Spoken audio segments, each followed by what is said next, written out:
Sequences. Before we actually start this section and before we define what a sequence is, let me start by the following property that I will be needing in the sequel, which goes like this. Given two numbers x and y, the following inequality holds. The absolute value of the sum of x and y is less than or equal to the sum of the absolute values of x and of y. So this is referred to as the triangle inequality. What does the triangle inequality state? Well, it states that in any triangle, the sum of the length of any two sides must be at least, which means greater than or equal to, the length of the remaining side. Okay, so what I'm talking about is like this. If this is the side whose length is x, and this is the side whose length is y, and this is in any triangle, right? Then this would be the third one, the remaining one, which is x plus y, correct? So again, the sum of the length of any two sides must be greater than or equal to the length of the remaining side. Okay, so this is what this states, and let's actually show it. Let's prove it, because this is I'm taking x and y to be any real numbers. I'm not gonna show all of it. I'm gonna get you started on this. So how does the proof go? Well, since x and y are real numbers, there are cases. One of the cases can be if both of them if any of them, x or y, is 0. So case 1, you can think about case 1 as being the case where any of the two is 0. Okay, so if either x is 0 or y is 0.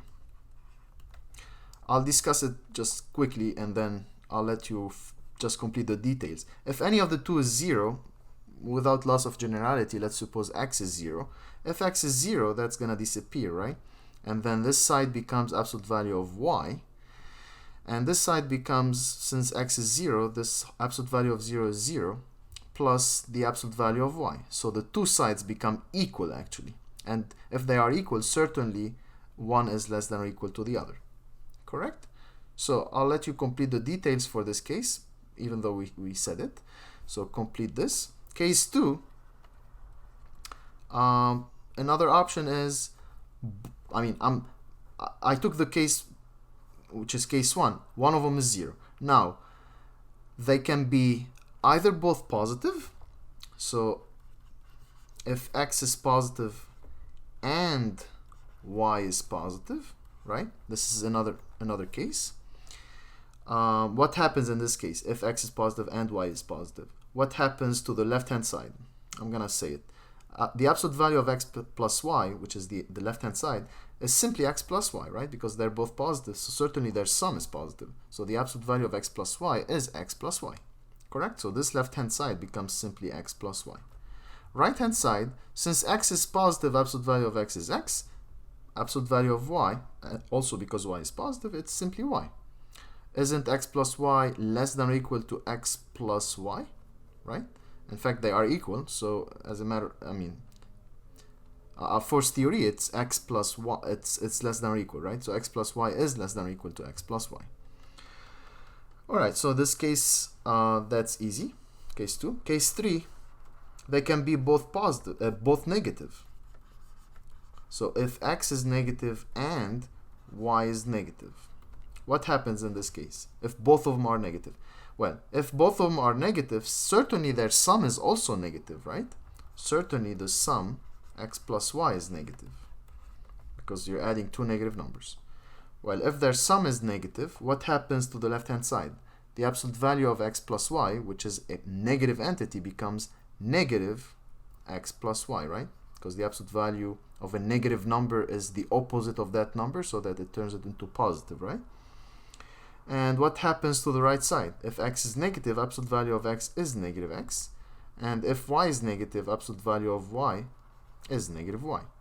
And isn't the opposite of x plus y less than or equal to negative x plus negative y?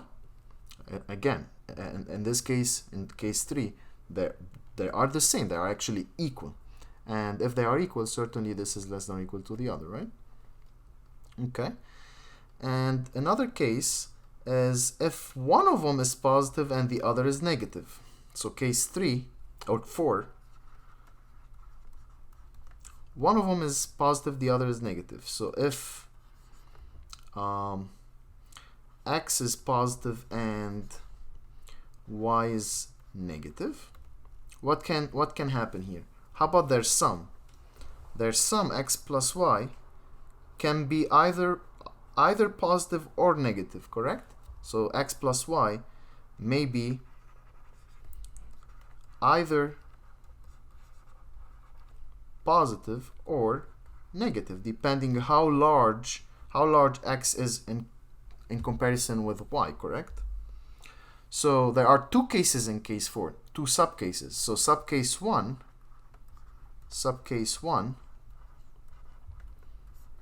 if their sum is positive, and subcase 2, if their sum is negative. Correct? If their sum is positive, the left-hand side becomes simply x plus y, right? X plus y. And how about the right-hand side? If x is positive, the absolute value of x is x, and the absolute value of y, since y is negative, becomes negative y, right? So you get this. Is this true? Is x plus y less than or equal to x minus y? Yeah, that's true, because y itself is negative, right? So y itself is negative. Certainly this is true. This is the same thing as saying that y is less than or equal to 0. Correct? So since y is negative, then this is gonna hold true. Okay? So this is for subcase 1. For subcase 2, if their sum is negative, so if their sum is negative, so this guy becomes minus x plus y because the sum is negative. And the right side, the absolute value of x, in this context, x is positive, so it becomes x. And this context, y is negative, so it becomes negative y. And is this true? Is negative x plus y less than or equal to x minus y? Yeah, that's also true, because x is positive. Since x is positive, that's the same thing as saying that minus x is less than or equal to 0. And if x is positive, certainly minus x is less than or equal to 0, right? So this is also true in this case, in this subcase, subcase 2. So case 4, case 4 has two subcases, and we just talked about both of the subcases. So at the end of the day, case 4 also holds.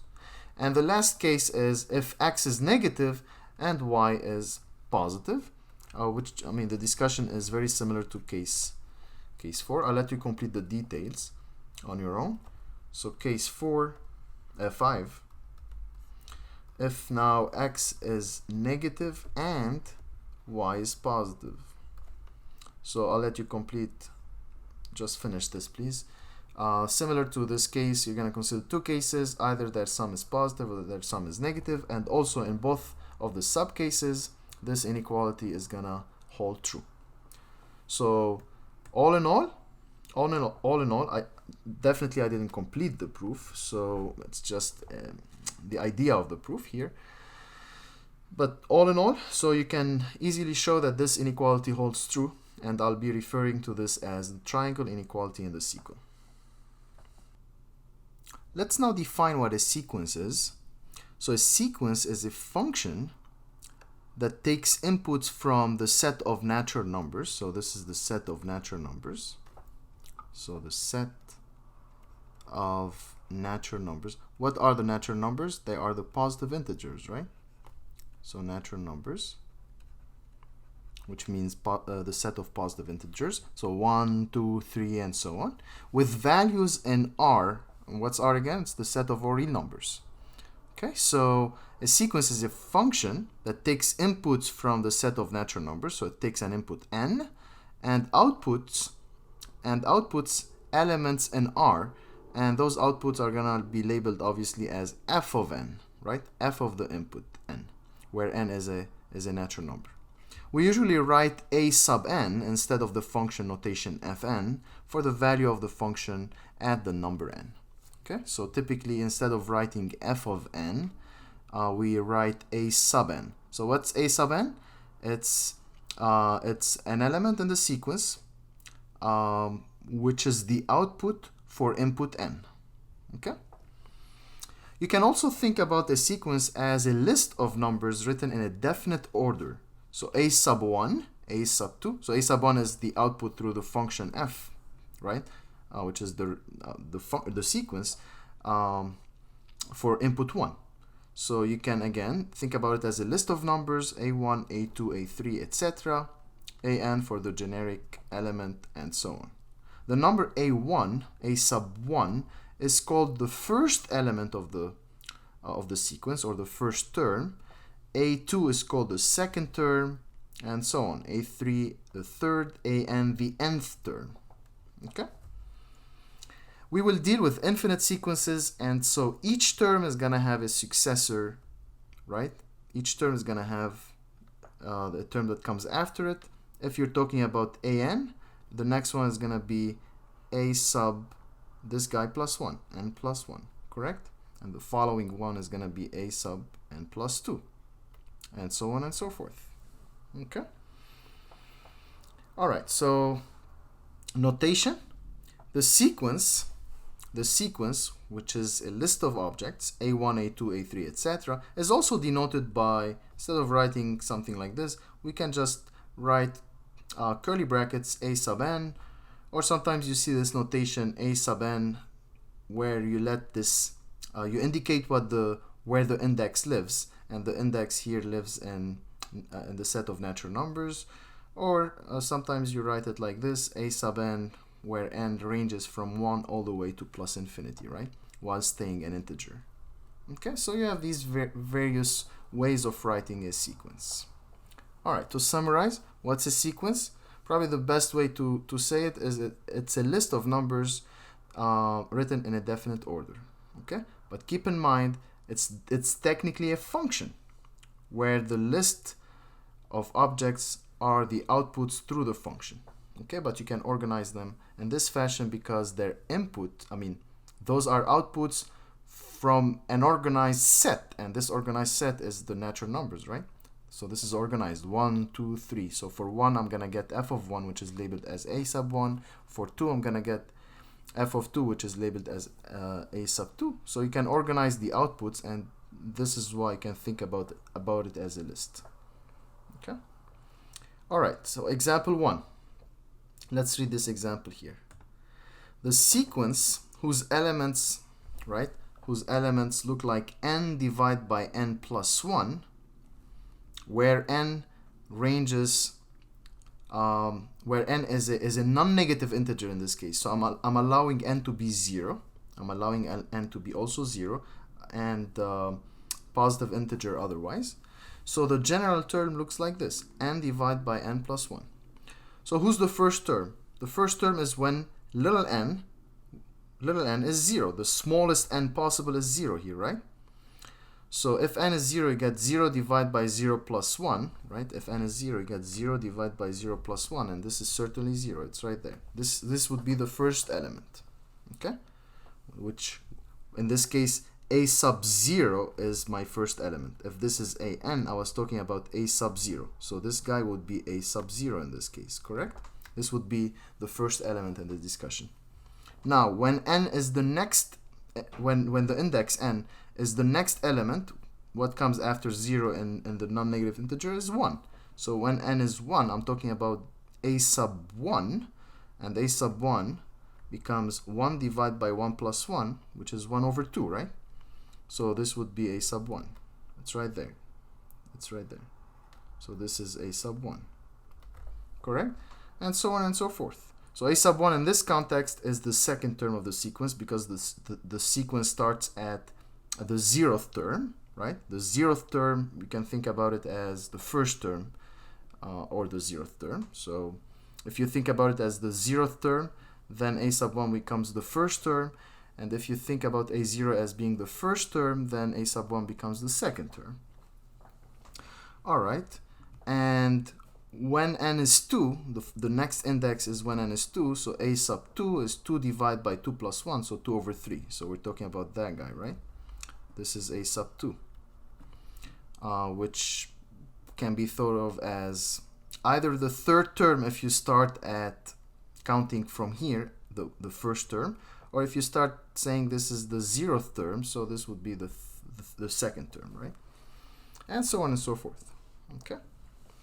Alright, part 2, the sequence whose terms look like this now. This is how an looks like. Now n has to be from 4 all the way to plus infinity. So this index n ranges from 4 to plus infinity, while staying an integer. Okay? So the assumption here, every time you talk about the index of that guy, which is labeled as n, it should always be an element in n, which means a natural number. And if you need it as 0, I specify it like I did here. So over here, when you say 4 to infinity, you're always assuming it's also a natural number. Okay, so I'm not allowing n to be like 4.5 or something. Okay, when n is 4, this becomes a sub 4, which is square root of 4 minus 4, so square root of 0, right? And square root of 0 is 0. So this is a sub 4. And in this case, the first term is a sub 4. The first term is a sub 4 because this is what the first term is. How about the second term? So a sub 5, right? Because moving on one more in the integers, so from 4 all the way to 5 now. 5 minus 4 is 1. Square root of 1 is 1. So this would be a sub 5, right? Which is in this context the second term of this current sequence. And so on and so forth. So when n is 6, it becomes a 6, right? This is a 6. You can check. Square root of 6 minus 4. 6 minus 4 is 2. Square root of 2, right? And so on and so forth. So a sub 6 in this context is the third term. Okay? And for part 3, the sequence whose terms are cosine n pi over 6, this guy now is a n, and n ranges from 0 all the way to plus infinity. So I'm allowing n to be a non-negative integer. When n is 0, this is the first term or the 0th term, up to you, whatever you want to call it. So a sub 0 is when n is 0. Cosine of 0 pi over 6, so cosine of 0, that's 1. When n is the next guy, what comes after 0 in the integers? So it's 1. Cosine of 1 times pi over 6, cosine of pi over 6 is square root of 3 over 2. So this would be a sub 1. A sub 2, cosine when n is 2 this time. Cosine of 2 pi over 6, so it's cosine of pi over 3, and cosine of pi over 3 is 1/2, and so on and so forth. When n is 3 this time, it becomes cosine of 3 pi over, right? When n is 3, 3 pi over 6, and 3 pi over 6 is pi over 2. Cosine of pi over 2 is 0. So this would be a sub 3, and so on and so forth. So the generic term is cosine n pi over 6, and once you know which guy you want, which the element of what rank, I'm gonna refer to the index as being the rank, right? This is the first guy, so rank 1, rank 2, rank 3, rank 4, and so on, depending if you want to start at 0 or 1. But the idea is the rank, I'm gonna think about the rank as being the element in the list. So the nth element here, if you start at counting from here as being 1, so the nth element is going to be cosine of n pi over 6, correct? This is the generic recipe for any term in the sequence. Okay, so example 2, find a formula for the general term a sub n. Now they gave you the list of the sequence, they gave you the list, the terms of the sequence, so they gave you this guy. Now you want to find the generic recipe of the abstract term a sub n. Okay, so I'll leave this as an exercise. It's just, you go back, you're given this list, you're gonna try to manufacture the recipe of that element. By the way, you can find different ways to represent that guy. Okay, so if you find something and your colleague or your peer found something else, don't worry, as long as you are describing those terms, then you're talking about then your finding is correct. Okay, so I'll leave this as an exercise. All right, next. A sequence such as the one in example 1 part 1, so a sequence like this, and where the an is n divided by n plus 1, may be pictured either by plotting its terms on a number line. So what's the first term again? 0 followed by half, then the third term is, the second term is, or the third term if you want to start counting at a0, 2/3, 3/4, etc. So at the end of the day you can graph it as follows, right? a0, this is a1 was half, a2 which was 2/3, and then a3 which was 3/4, and so on, correct? Okay. So you can picture it by just plotting those numbers on a number line, or by plotting its graph. Remember, a sequence is a graph. A sequence is a function, so it's gonna have a graph of isolated points, though, right? Because remember, a function is a sequence is a function that goes from n all the way to r, correct? In this case, we were allowing little n to be 0, so here we are allowing the input to be 0. So technically, we're adjoining this to the singleton 0. So for every n, the output is gonna be, in this context, an, which is n over n plus 1, right? So the first term, so the first element on the graph of this function has this as its domain, right? The first guy is when n is 0, so you're gonna have the output 0. So 0, comma 0 is the first element. It's right there, 0, comma 0. And then when n is 1, you're gonna have, as we said, 1 over 2. So 1, comma 1 over 2 is the second guy. It's right there. And then the third one, when n is 2, it's gonna be 2 over 3. So this would be the third point on the graph, and so on. And you're gonna realize that those points actually are going like this, right? And so on and so forth. So this is like a 5. I just called it here. This is the fifth element if you start counting at if you call the first guy the 0th term. So this is a5. The first coordinate is 5, and the second coordinate of this point is going to be 5 divided by 5 plus 1, so 5 over 6. So this height is 5 over 6, right? 5 over 6. And so on and so forth. So either you can graph it this way, you can graph the elements or the terms of the sequence this way, or that way. Okay?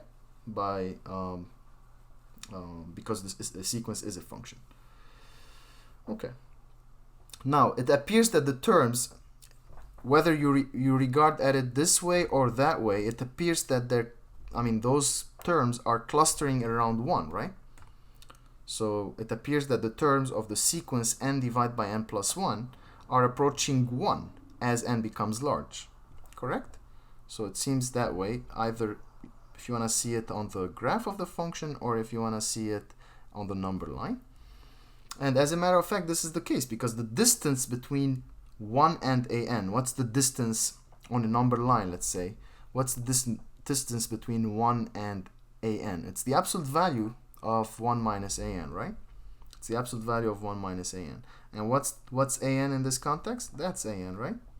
So instead of this, you have n divided by n plus 1. So technically, I should have the absolute value, but you can erase it after the fact, after you understand that an actually is smaller than 1, right? So again, you can put absolute value here, but the bars are not needed because an, look at an, this is certainly smaller than 1, correct? N divided by n plus 1, so the numerator is smaller than the denominator. So since n divided by n plus 1 is smaller than 1, 1 minus that is positive, and as such, you're gonna get the absolute value of that guy is itself, okay? And now if you take the same denominator, you're gonna realize that this is 1 divided by n plus 1 by making the same denominator here, which definitely can be made small and as small as we wish by taking n sufficiently large, right?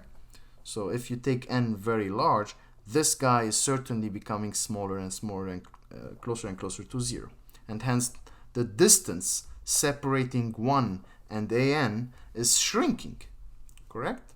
So one more time, the distance separating 1 from an, so an are the terms of the sequence and 1 is a fixed number here. And we studied the distance happens to be that much. And certainly this goes to 0 as n goes to infinity, correct? This guy, which is the distance, is shrinking. It's going to 0, as we kind of observed in the picture here, or you can see it on this picture. The values, the y values, are getting closer and closer to this height, which is 1. Okay. All right. So as such, we indicate this. So I'm reading here. We indicate this by writing the limit as n goes to infinity of the terms an is equal to 1. So we write this. So we write the limit as n goes to infinity, an is equal to 1, which means an, the distance between an and this limit, can be made as small as one wishes by taking n sufficiently large. Okay? So the concrete definition is coming up, but this is just to motivate that definition. So let's actually read the definition. So the definition reads as follows. A sequence an has the limit L, which is a real number, and we write limit as n goes to infinity an is equal to L, which means the terms of the sequence are gonna getting closer and closer to L, right? Or we also write an is approaching L as n go to infinity if we can make the terms an as close to L as we like by taking n sufficiently large. Okay, so I'm all the way to here. I'll explain this the second part, this part, just in a second. The second part is the rigorous definition of the limit of the sequence. But for now, let me just read this again. So we say that an is approaching L as n go to infinity, and we write either this or that.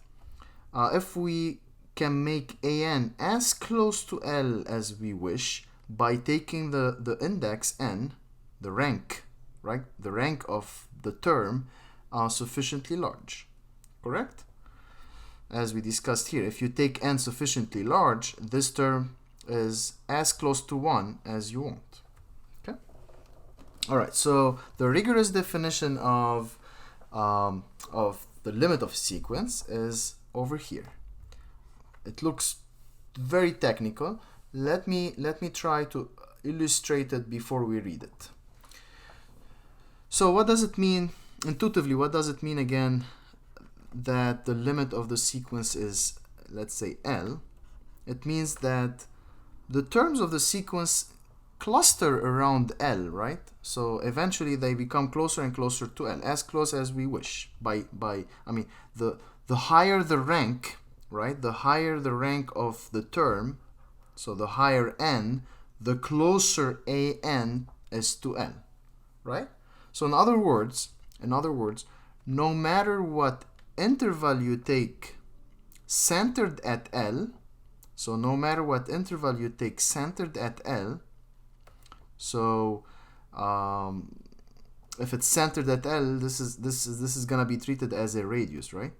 Let's say L plus R, L minus R, correct? So no matter how big the R is, the radius, I'm thinking about this as being like a ball, a one-dimensional ball, right? Or one-dimensional circle or something. Okay, so no matter how small the ball centered at L is, so no matter how small the neighborhood of L is, this neighborhood actually is gonna contain the sequence from a certain rank on. So the sequence is gonna entirely sit in here except for possibly finitely many that can sit outside, right? Like A1 may be here, A2 may be here, A3 may be here, and so on and so forth. Probably A1000 is gonna be here, and then A1001 is here, A1002 is here, and so on and so forth. My point is, eventually all the terms of the sequence are gonna start sitting in that neighborhood of L. And this is what it means, they're clustering around L. They're becoming closer and closer to L. Correct? So one more time, no matter how big or no matter how small the neighborhood of L is, so in other words, no matter how small the radius of that neighborhood, of that ball that's centered at L, the sequence of the term are going to start being there eventually. Correct? So that's what it means for a sequence to converge, to have a limit L. I'm using converge because this is the right term, but I'll say it after. Okay, so one more time. Let's erase everything and try it again. So we have a sequence whose terms are an, and we say that L, this number L, is the limit of the sequence an if the term starts being around L, they cluster around L, right? Eventually. So in other words, no matter how tiny the neighborhood, I'm making it look big, but actually I mean no matter how tiny it is, no matter how small the neighborhood is, let's do it this way. So no matter how small the neighborhood of L is, this neighborhood is going to contain all of the terms of the sequence an, except possibly finitely many, right? So some of them are going to be outside, but those who are going to sit outside the neighborhood are going to be just finitely many. Correct? So my point is, eventually the terms are going to start being in that neighborhood, right? The terms are going to start being here, which means they're going to cluster here eventually. All right? So this is this definition here, and let me explain what this means. So epsilon is the radius of the neighborhood. So this is epsilon. No matter how tiny the radius is, this is called epsilon. Okay, so no matter how tiny this epsilon is, the radius of the neighborhood, certainly it's positive, right? Because it's a radius. So no matter how tiny it is, there must exist an integer n naught. So there must exist a rank. There must exist a rank so that after that rank, so for any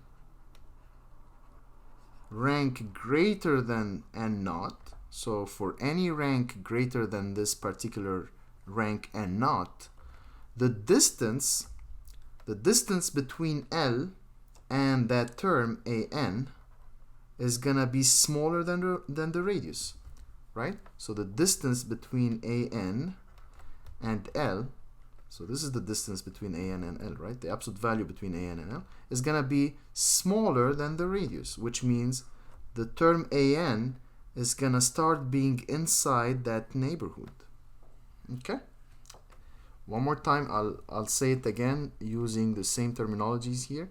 So no matter how tiny the neighborhood of L is, and by neighborhood I mean an interval centered at L. So it's gonna have a certain, since it's centered at L, it's gonna have a certain, we can think about this as a radius, right? It's gonna have a certain radius. So let's call it epsilon. So this term is gonna be L plus, this endpoint is gonna be L plus epsilon, and this endpoint is gonna be L minus epsilon, right? So this is the neighborhood of L, which is of radius epsilon. So no matter how tiny that neighborhood is gonna contain the terms of the sequence an. Eventually, by eventually I mean there exists a rank such that from this rank onward, the distance between an and L is gonna be no more than epsilon. Correct? Which means an is gonna, from a certain rank on, the sequence is gonna start being here. Okay, so this is what we mean. This would be the concrete definition of what we mean by a sequence converging to L, or having a limit L. Okay, so the ball centered at L of any radius is gonna start containing the sequence from a certain rank onward. All right, so this is the explanation of these two things, this sentence here in the bracket. Okay, and this is the rigorous definition of the limit of a sequence. Very good. Now, the last part of the definition: if the limit of an exists, which means if an approaches a certain number as n goes to infinity, then we say that the sequence converges or is convergent. Otherwise, we say that it diverges. Okay? So we've seen an example of a sequence that converges. This is an example of a sequence that converges to 1, correct? Because just because now we learned the terminologies, no matter how tiny the neighborhood of 1 is, no matter how tiny it is, right? The sequence is gonna start being here from a certain rank onward, correct? It's gonna miss a few. It's gonna miss a few.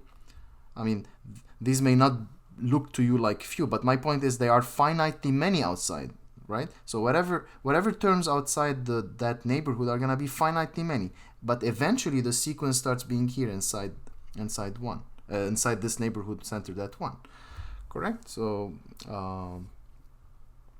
so this is to illustrate that definition.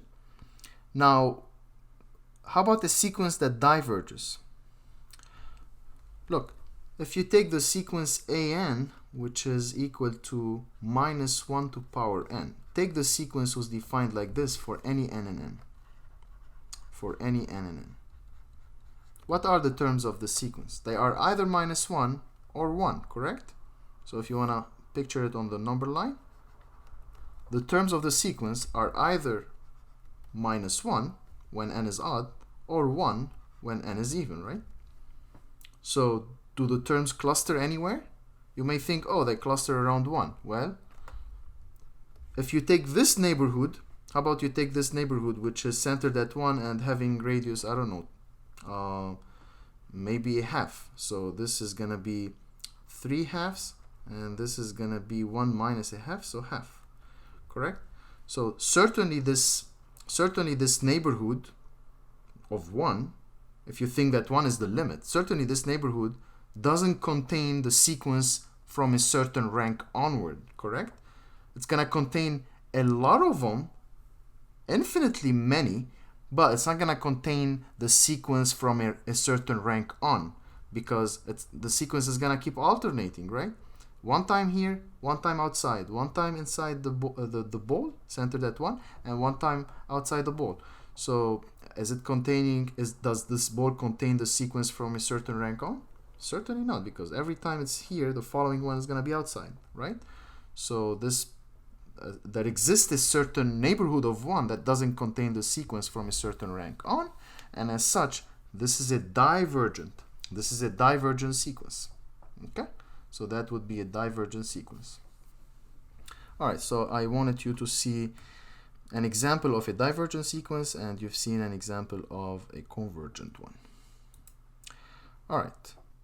Let's do the following example.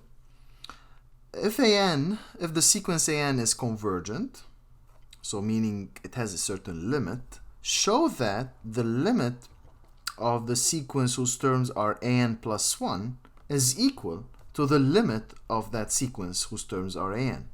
What's the difference between the sequence an and the sequence an plus 1? What's the difference between the two? So this is an plus 1, this is an. Well, when n is 1, the first term here is a1, right? When n is 1, the first term here is a2, correct? When n is 2, the second term is a2. The second term here is going to be, when n is 2, a3, correct? And then a4, here a3, and so on and so forth. So what's the difference between the two sequences? They're very much close, but this guy a sub n plus 1, this sequence, is 1 unit ahead of time, right? So 1 rank ahead, correct? So its first term is the second term in an, and its second term is the third term in an. So it's 1 rank ahead of time, correct?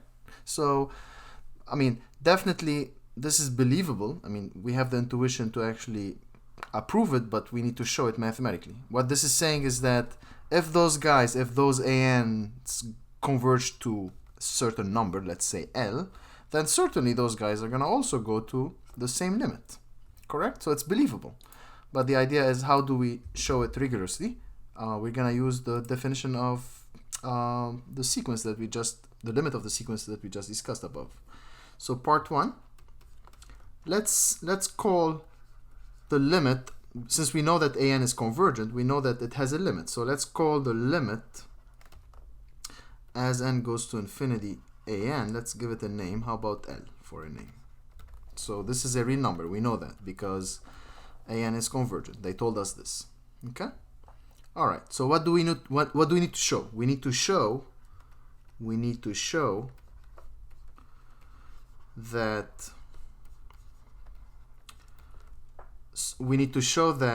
a sub n plus 1 have the same limit. This sequence a sub n plus 1 have the same limit, which means no matter how tiny the neighborhood of L is, the sequence a sub n plus 1 is going to become in that neighborhood eventually, right?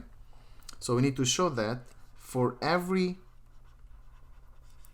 epsilon positive, for every radius of that neighborhood of L, right? If this is L, I'm talking about the radius. So no matter how tiny this neighborhood is, or this radius is, we need to find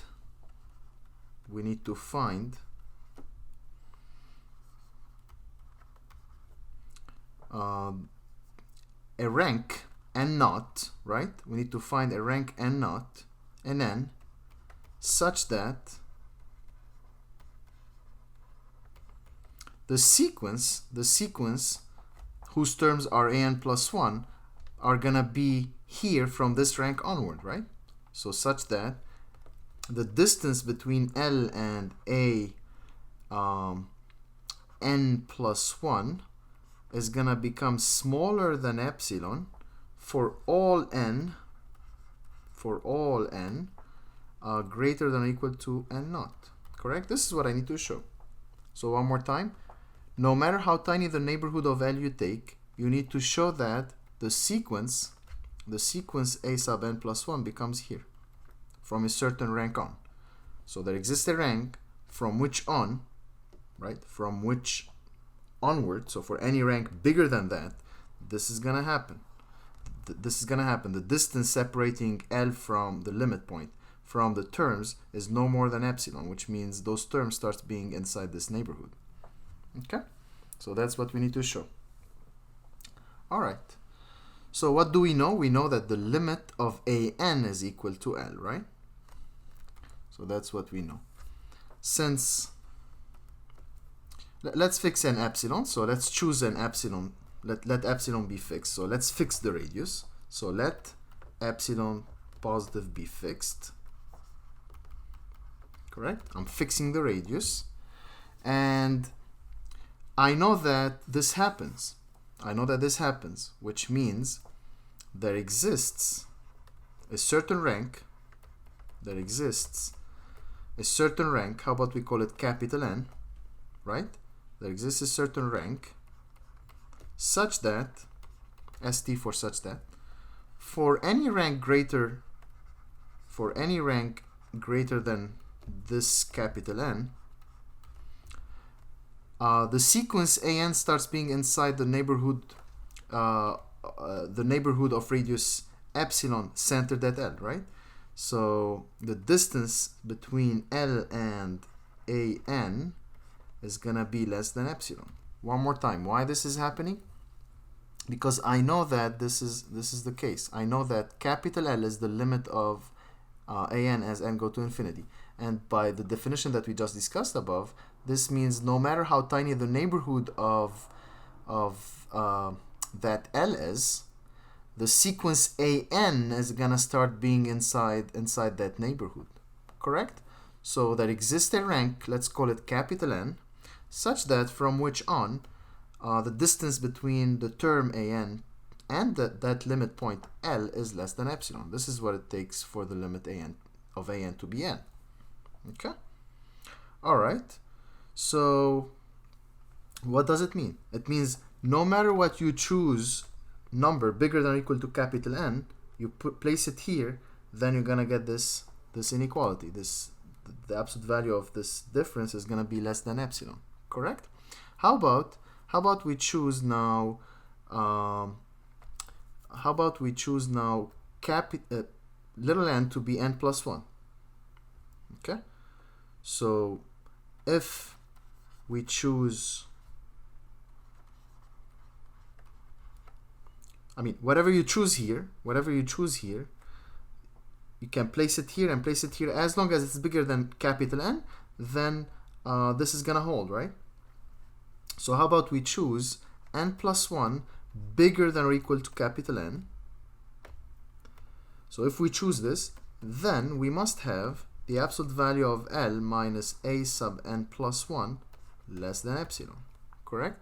Again, no matter what number you choose that's at least capital N, this is gonna happen for that number. I'm choosing n plus 1 here to be bigger than or equal to capital N, then this is gonna hold when this guy is replaced by n plus 1. Okay? So you get this. And what does this mean? What does this mean? Doesn't that mean that n should be greater than or equal to capital N minus 1? Right? Just subtract 1 from both sides, you get this, correct? So these two are equivalent. Okay? So let's summarize our findings. So thus,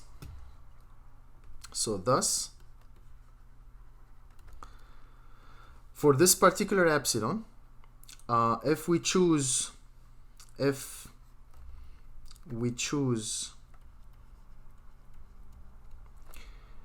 n to be greater than or equal to n minus 1, we have that the distance between L and a sub n plus 1 is smaller than epsilon, right? This is what we just found here. So if we choose, we chose n plus 1 to be greater than or equal to n, which is equivalent to this. That's what I'm saying. If you choose little n to be greater than or equal to n minus 1, you got this. You got this, right? All right, let's now pay attention to what we wanted. This is what we wanted. It's right there. We wanted to show this, correct? So we needed to show that for a chosen epsilon, for a chosen radius, let me box it for you so you can see it better. For a chosen radius, we need to find a rank so that if you take n, if you take this guy n greater than or equal to that rank, you must have this inequality, correct? How about we choose the n naught to be this guy? Choose this to be n naught, correct? Capital N is known, you know it, because you know that little an, the sequence an converges to L. So capital N is we know what it is, correct? Because an converges to L, so you know that there exists a certain rank from which on this happens. So capital N is understood. We know what it is. Now, since you know it, you need to define n naught based on that rank. Well, it suffices to choose n naught to be n minus 1. Right? If you choose n naught to be n minus 1, then read this. For any n greater than or equal to n naught, for any n, it's right there. For any n greater than n or equal to n naught, this is gonna happen. This is gonna happen. It's right there. Correct?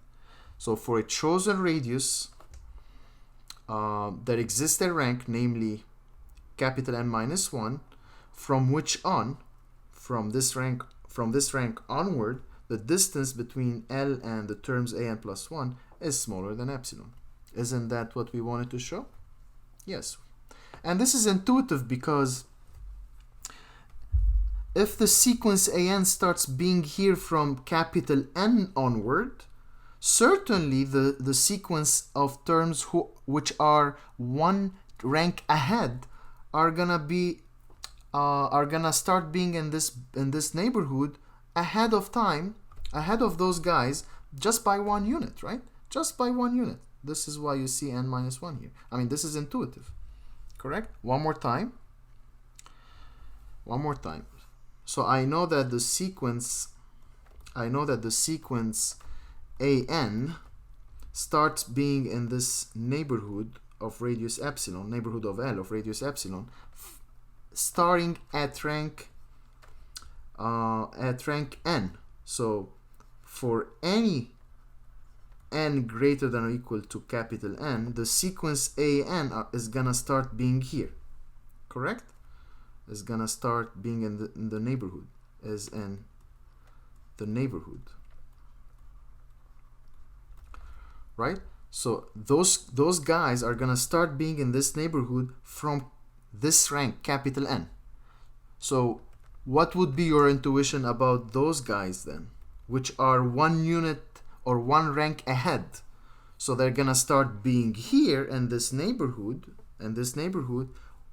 1 rank ahead, which means n, capital N minus 1.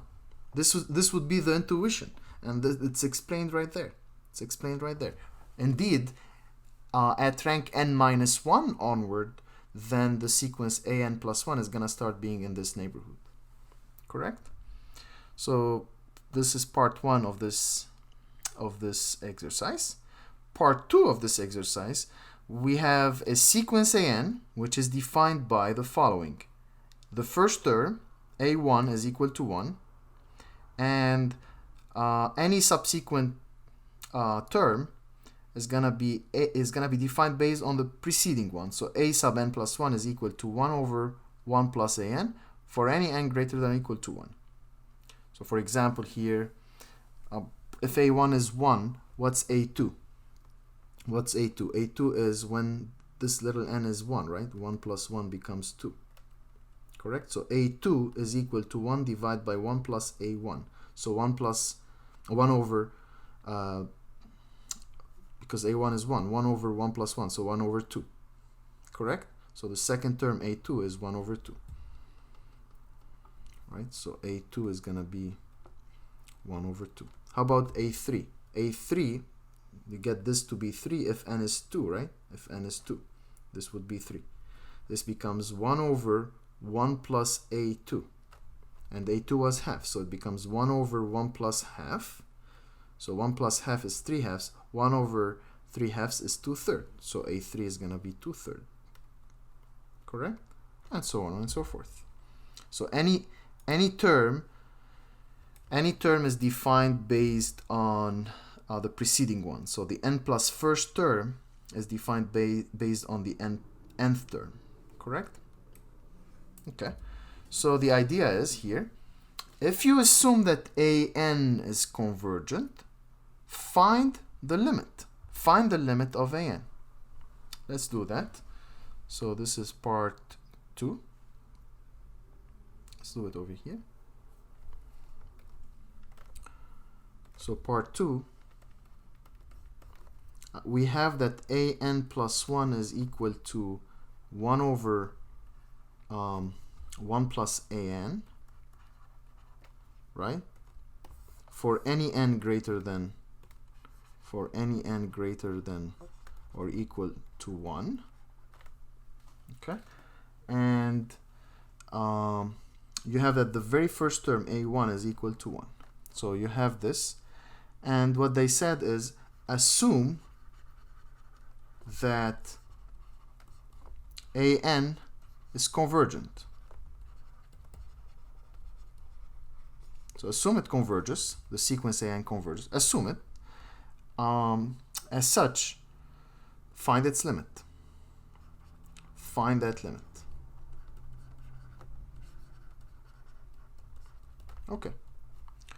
Well, how about we call that limit L? Let's call it L. Correct? By part, so we know that. So we have that L is equal to the limit as n goes to infinity of an. This is what we have, because we know that we call the limit to be n, right, of the sequence an. By part 1 above, what do I mean by part 1? It's the one that we just discussed above. By part 1, what do we know? We know that if an converges, this is gonna hold, correct? So let's do that. So by part 1 above, we have that the limit as n goes to infinity of an plus 1 is equal to the limit as n goes to infinity of an, right? And who's that? Who's that guy? It's the thing that we called L, right? It's the thing that we called L. Okay, so we get that the limit of the terms an plus 1 is equal to the limit of the terms an. They're both equal to L. We need to find L, right? We need to find L. Now I'm gonna focus right here. Since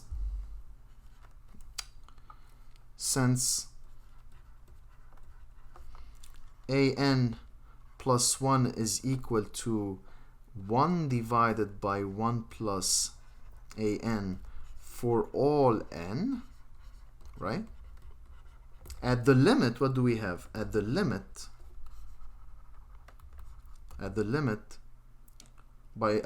when n increases, when n goes to plus infinity, because this equality holds for all n, no matter what n is, even for those which are very, very big, right? Even for those that are very, very big, this is gonna still hold, right? So what we're gonna get is, so at the limit we get that the limit as n goes to infinity, an plus 1 is equal to the limit as n go to infinity of 1 over 1 plus an, right? 1 plus an. Okay, so far so good. So so we have this because we used to have this for all n, no matter how large n, or no matter what n is, as long as it's bigger than or equal to 1, this equality holds. In particular for those n which are very large. So at the limit, I'm gonna get this, right? All right, and who's that? Who's that guy? Who's that guy? Isn't it L? Isn't it the L that we just discussed above? It's the L, right? The limit of the terms an plus 1 is L. So this guy is L. So we get that L, which is this side, is equal to, if n becomes large, an also goes to L, right? An is also going to L. So we get this as 1 over 1 plus n.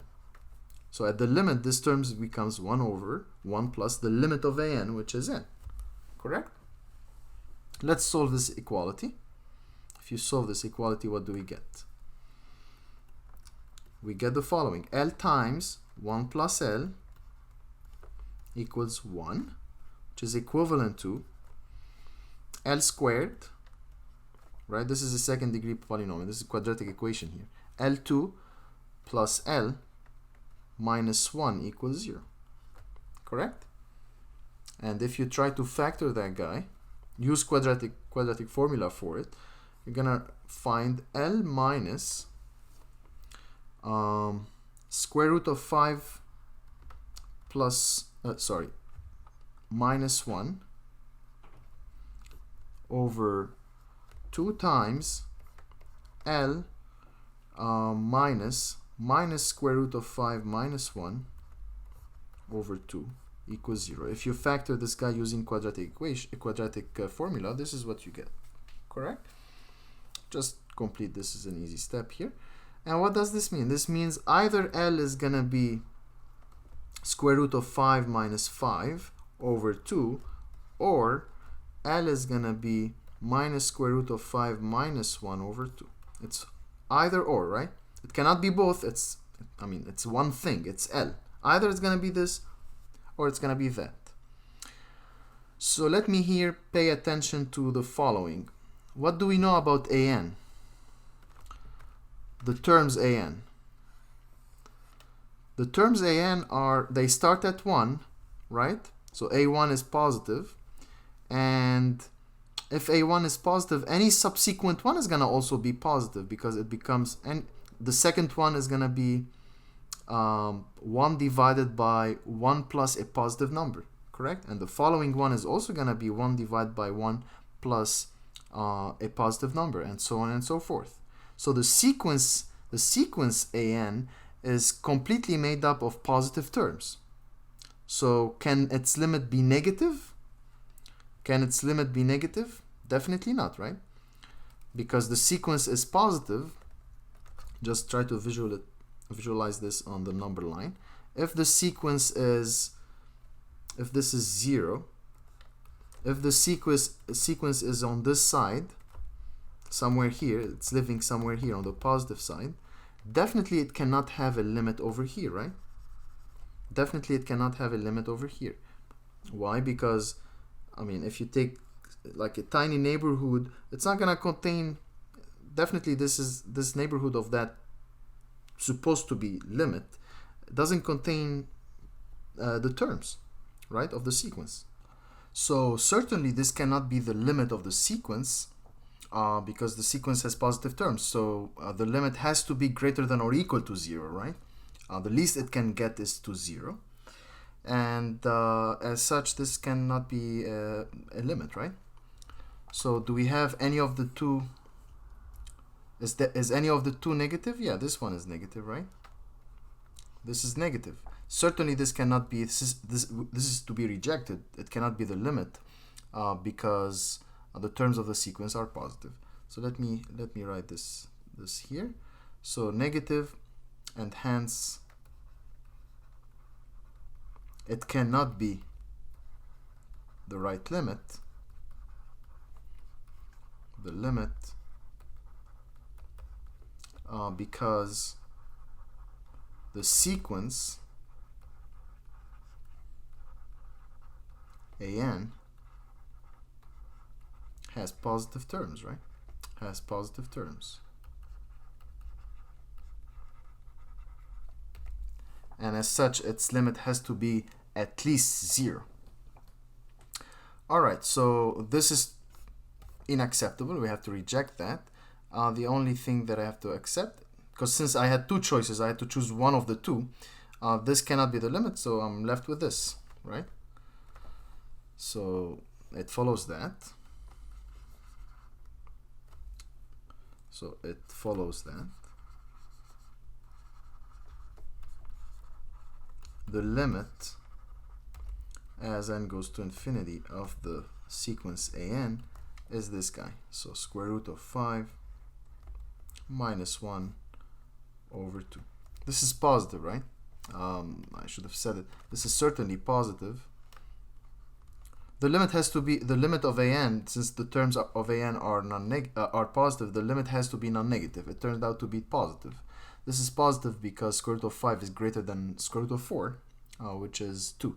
So this is definitely bigger than 1, right? Certainly the numerator is bigger than 1. Square root of 5 is bigger than 2, so something bigger than 2 minus 1 is bigger than 1, right? Alright, so bottom line, that's the limit of that sequence an. Alright, let's now move on to the next page. Let's read this theorem. So let L be a real number and F a mapping from R to R, so it's a function that takes inputs from R and output things in R, be a function.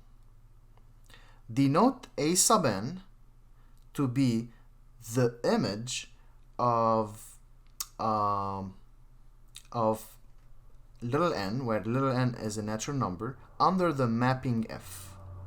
So denote an, the output, through the function f for inputs that are natural numbers. Then the following holds. The limit as x goes to plus infinity f of x is equal to L, meaning if the function, we know how to find limits for a function, right? If the function approaches L as x goes to infinity, then the sequence is going to also approach L as n go to infinity. Okay, and I mean the discussion here is very clear, because if the function f is approaching L, right, as x goes to infinity, let's say this is L, height L, and the function's value are approaching L, right? So L is a horizontal asymptote for the function f. What does it mean? Where do an live? They are the y coordinates of points on the graph of f, right? So this is the graph of f, let's say. You know what? Let me just color it in pink. So those an's are isolated points on the graph of that function f, correct? Maybe this is a sub 10 or something, and then all these points are the ai's, the an's, and they definitely approach L as well, right? If the full graph approaches L as x goes to plus infinity, definitely these isolated points which are part of the graph are gonna also approach L, right? So you get this implication. If you have something, if you know the limit of a function, which you used to do, right, before this section, then you know the limit of the sequence. You have this implication. Now the question is, how about the converse? Are they actually equivalent? How about the converse? What if these isolated points go to L as n go to infinity? Do we get that the function, the graph of the function, must also go to L? Or the values of the function must also go to L as x goes to infinity? The answer is no, and it's explained in this remark here. So the converse of the foregoing theorem doesn't hold. As a counterexample, you may consider the function f of x to be sine pi x as x for all x and r, right? Because look, this is the sine function. It oscillates, correct? It oscillates.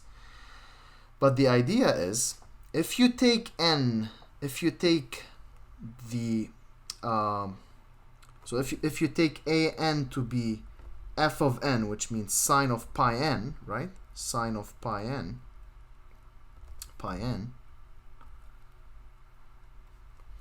and this is for all n natural number, for all natural number n. What's sine of pi times a natural number? This means it's a multiple of pi, right? Sine of a multiple of pi, this is 0. This is 0 then. So the terms, all the terms of the sequence an are there, they're all 0. It's a stationary, it's a constant sequence. It's a stationary sequence. It's just made up of zeros, correct? So, but the graph of the function, it oscillates. So the an's in this case live on the x-axis. So these are the an's. This one, this one, this one, and so on. You have infinitely many because it keeps oscillating. All these are the ai's. Let's say a1 is here, right? When n is 1, a2, a3, and so on. But the idea is the function of the graph doesn't go to 0. It oscillates. Okay? So this is an example where this happens, but this doesn't happen. Okay? So L is 0 in this context. An is going to 0 because, as a matter of fact, they're all 0. So certainly the sequence whose terms are just made up of zeros, certainly it converges to 0, right? So this holds. While the function sine pi x doesn't approach 0. Clearly, right? It oscillates. Okay? So this is an example. This is a counterexample to the converse. All right, the next definition, the limit, this is the limit of a sequence that goes to infinity. What does it mean? What does this mean? This means that an becomes large as n goes to infinity, which means no matter what positive number you choose, you can always find a rank from which on the terms of the sequence exceed that number. Okay, so let me try again. Let me try to envision it on the number line. What does it mean that the sequence an go to infinity? It's approaching infinity means no matter what number you choose, m, the sequence exceeds that number from a certain rank on. So there exists a certain number from which on, there exists a certain rank from which on the sequence starts being beyond this number m. Okay? So that's exactly what this is saying. So this means that the sequence, no matter what number m you choose, no matter what number m positive you choose, there exists a rank from which on, right, for every rank beyond that rank is has the corresponding term bigger than m. So the terms are going to start being beyond m. Correct? This is what it means for the sequence to actually blow up, to go to infinity. All right. The next one is properties of limits of sequences. They're reminiscent of properties of limits for functions, and their proofs are actually very similar. So let's just read it. If you are interested in the proof, let me know about this. I mean, again, this is an easy list of properties here.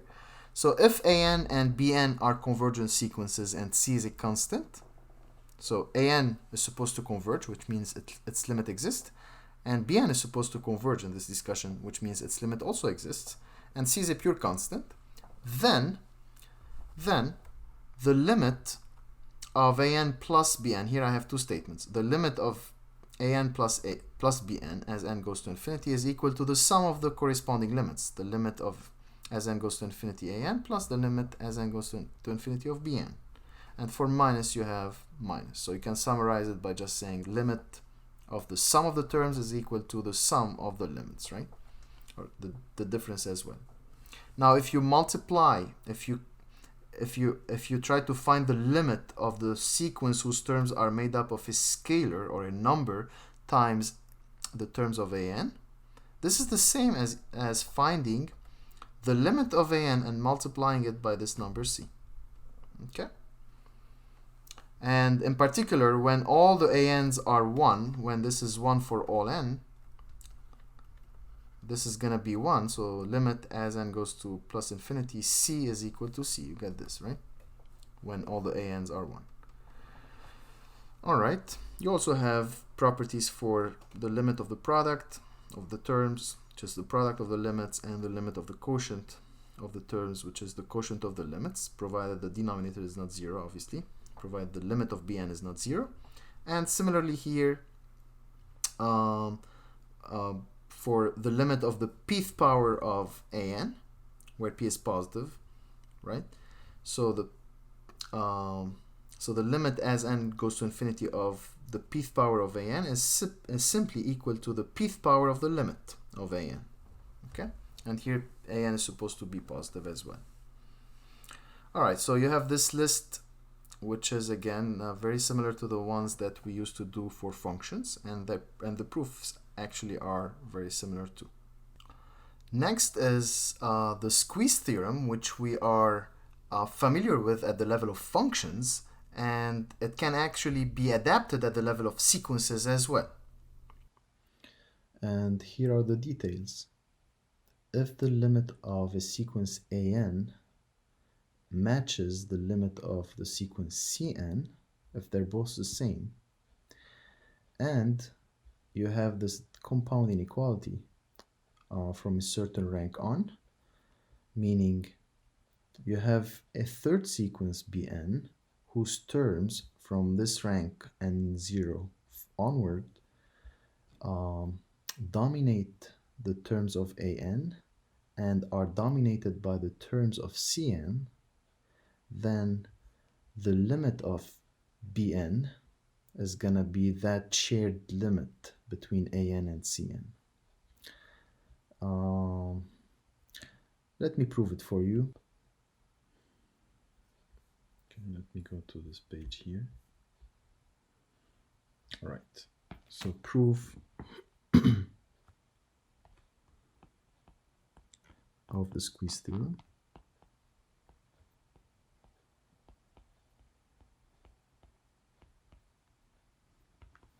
Let's understand what we want first. Let's understand what we want. What we want is, we want to show that this limit happens, right? So we want to show that for any epsilon, there exists a rank from which on the sequence Bn starts being in the neighborhood centered at L and of radius epsilon. So that's what we want. Let me write it for you.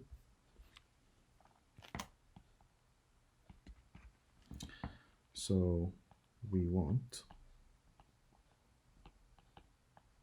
that for any threshold epsilon, for any radius epsilon, oh, sorry, maybe I didn't introduce this notation. Okay. So for any epsilon positive, we want to find,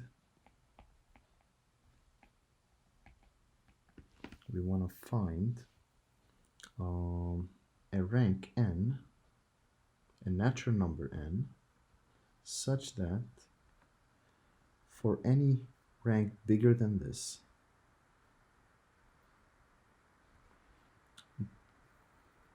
the distance between Bn and L is not more than epsilon, right? That's what we want to show. Okay. We know that the sequence AN is convergent to L, and we know that the sequence CN is convergent to L. So this means that AN starts being in any neighborhood centered at L from a certain rank on, correct? Okay. So I'm gonna choose that neighborhood to be centered at L and of radius epsilon over 3. Concretely, this is what I mean. Since AN converges to L as n goes to infinity,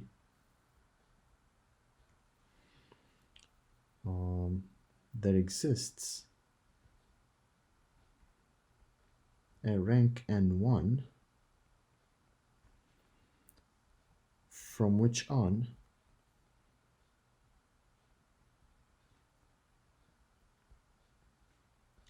the distance separating AN from L starts being less than epsilon over 3. I can choose any number I wish. I'm choosing epsilon over 3. Why? You're gonna see later. It's just for things to add up to epsilon. All right, you're gonna see shortly. Also, we know that Cn converges to L as n goes to infinity, which means there must exist a number n2, some rank, from which on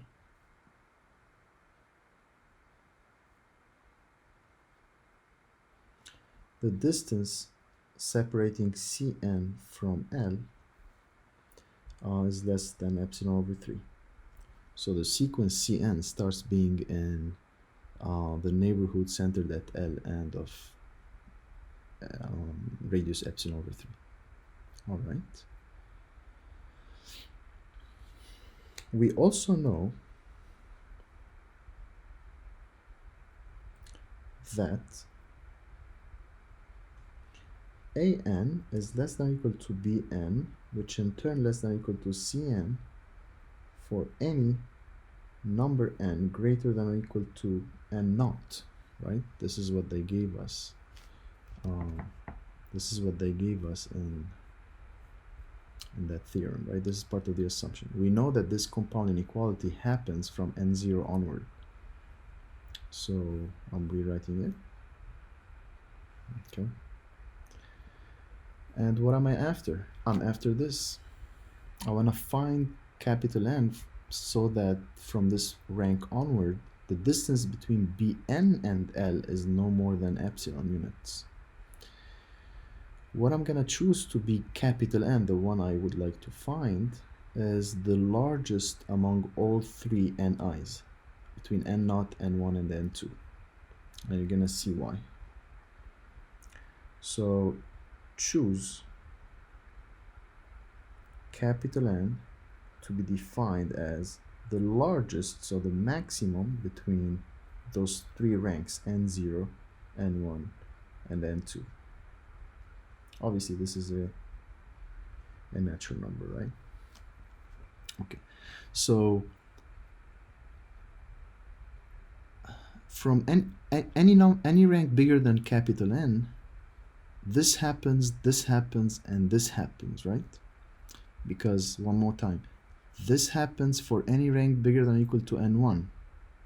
This happens here for any rank bigger than or equal to n2, and this happens for any rank bigger than or equal to n0. Well, if you choose capital N to be the largest among all three, so all three of these properties are going to hold for a rank bigger than capital N, correct? Okay. Now, I'm going to prove to you that Bn minus L is smaller than epsilon, in absolute value. So Bn minus L in absolute value, that's going to be smaller than epsilon. And you're going to see why. As a first step, I'm going to add and subtract by Bn. So I'm going to get this. I'm going to add and subtract by An. Okay. So what I've done here is I just added and subtracted by the same entity. So certainly these two are the same. Okay. And this is then the same as, because addition is commutative, this is then the same as An minus L plus Bn minus An. Correct? So I just shuffled them around because addition is commutative. So this is the same as An minus L plus Bn minus An. And I hope you recall at this point the triangular inequality that we mentioned in class at the beginning of this section, which says that the modulus, or the absolute value of a sum, I'm going to think about this as one package and this as one package, the absolute value of a sum is less than or equal to the sum of the absolute values. So that's going to be less than or equal to the absolute value of An minus L plus the absolute value of Bn minus An, correct? What have I done here? I simply used the triangular inequality mentioned at the beginning of this section. Okay, so the absolute value of a sum is less than or equal to the sum of the respective absolute values. On the other hand, what do we know about this? If I choose now n to be greater than or equal to capital N. If I choose now little n to be, so little n that appears in all the discussion here, to be greater than or equal to this number capital N, what do we know about Bn minus An? Well, Bn is greater than or equal to An, so Bn minus An is going to be bigger than or equal to 0. So the absolute value of this is itself then. Let me change the color. So the absolute value of this is itself. Why? One more time. Because for such an n, which is bigger than or equal to n, and n is the largest among all three, so certainly this n is bigger than or equal to n naught. And if you have that, then Bn is greater than or equal to An, which means Bn minus An is bigger than or equal to 0, which means that the absolute value of this entity is itself, because that guy is already bigger than or equal to 0. Okay. Okay. And so I'm going to write Bn minus An as Bn. Now I'm going to add and subtract Cn. So I can write Bn. Actually, how about I do this? for that same n, Bn is less than or equal to Cn. So if you subtract by an on this side and you subtract by an on this side, you still have this inequality, right? One more time. I'm talking about this upper inequality.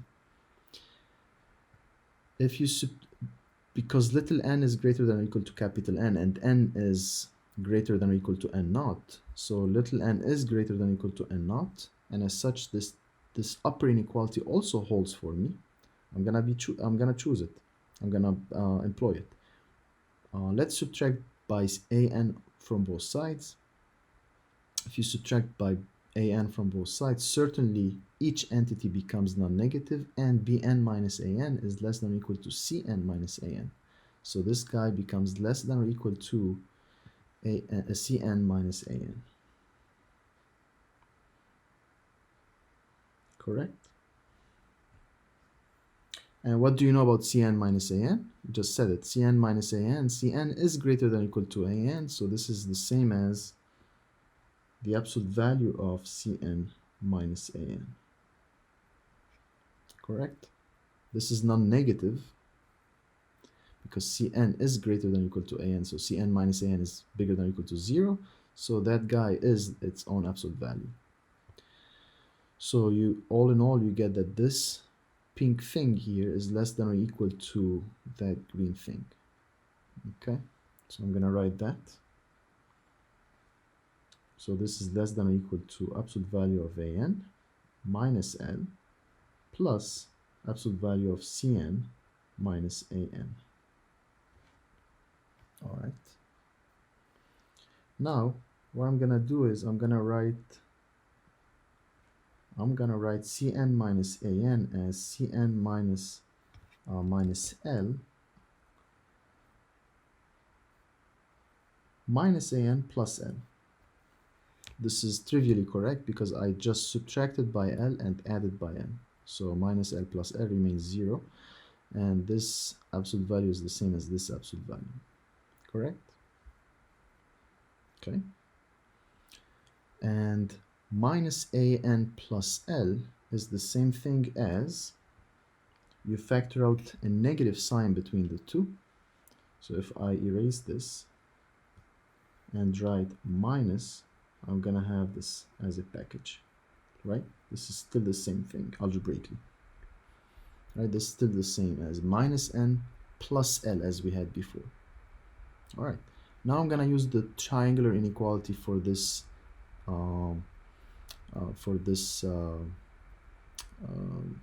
this absolute value, and I'm gonna get that this is less than or equal to an minus L plus the absolute value of Cn minus L plus the absolute value of an minus L.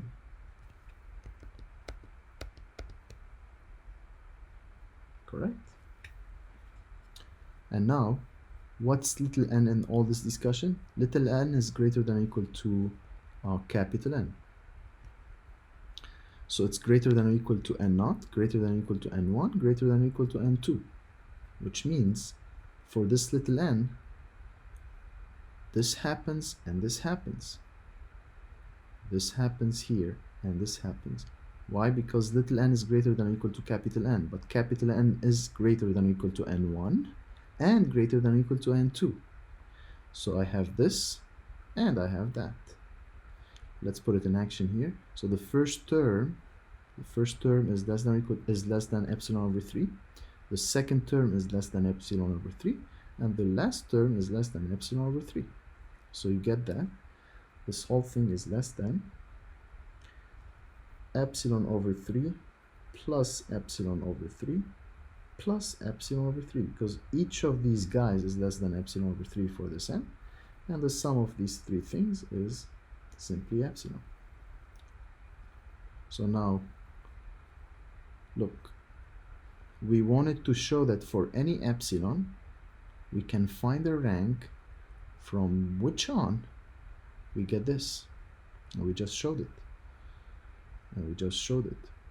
So you take a random epsilon. Okay, let me mention it here. I thought I wrote it. So you take a random epsilon,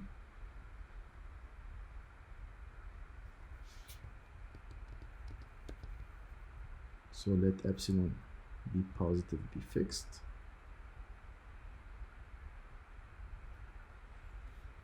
So you fix a random epsilon, and you were able to find capital N, a natural number, such that from this rank onward, the distance between Bn and L is smaller than epsilon. Then you're done. Let me box the ingredients for you. So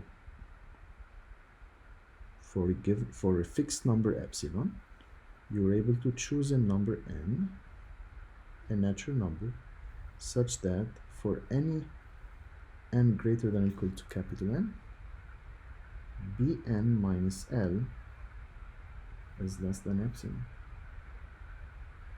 And this is exactly what it means for Bn to converge to L. And this is what we wanted. And that's what we wanted, right? So that's the proof of the squeeze theorem. Right, next theorem. If the limit of the absolute value of the terms of an is 0, then the sequence an converges to 0. Well, here I'm gonna I'll give you a hint, and the hint is, I hope you pause it and you think about it on your own. So the hint is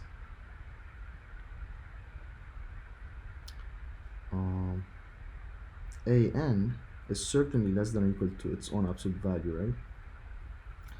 Because at best, I mean, if this is non-negative, then they are the same. If this is negative, this is strictly less than that, right? All right, and on the other hand, this is greater than or equal to minus absolute value of an, right? For the same reason, if an is non-negative, then this guy is going to be equal to that guy, and if an is negative,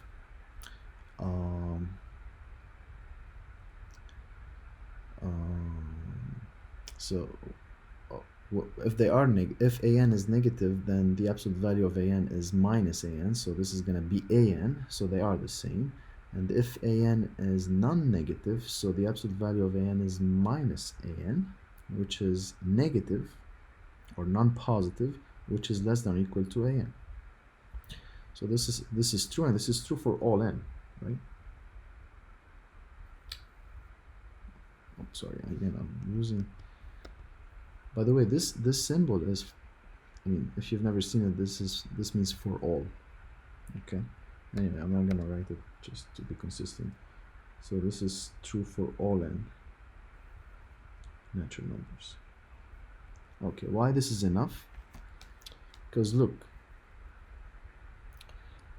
if you know that this happens, so that guy goes to 0 and this guy goes to 0, right? Because this is a scalar multiple of that. You can use this property, a scalar multiple. You can push the minus outside, the scalar outside, and you get that the limit of the absolute value of an, right? So that goes to 0 as n goes to infinity by assumption, and that goes to 0 again by assumption as n goes to infinity. So the squeeze theorem kicks in, and it tells us that the middle part has to also go to 0. Okay, so this is trivial if once you observe this and you put squeeze theorem in action. Okay. All right.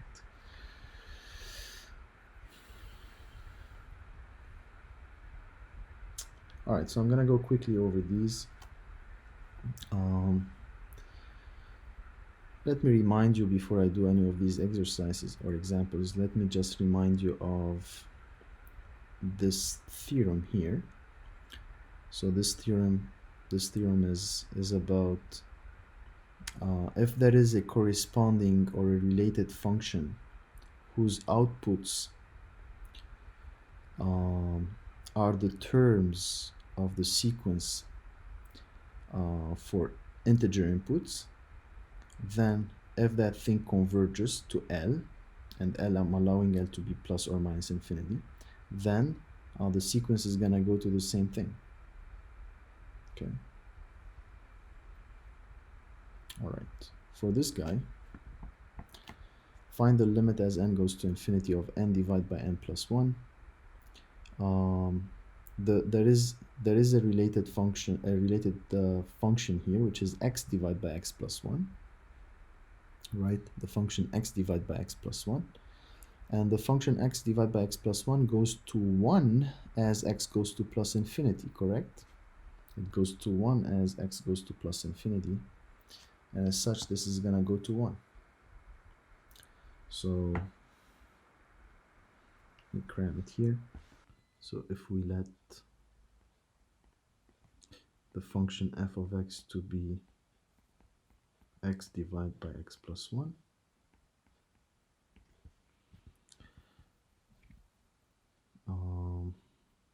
then the limit as x goes to plus infinity of this function is 1, right? We know this from Calc 1. It's the leading coefficient upstairs divided by the leading coefficient, leading term upstairs divided by leading term downstairs. This is how a rational function behaves at infinity. So you get this. And since fn is equal to n over n plus 1 for all n natural numbers, then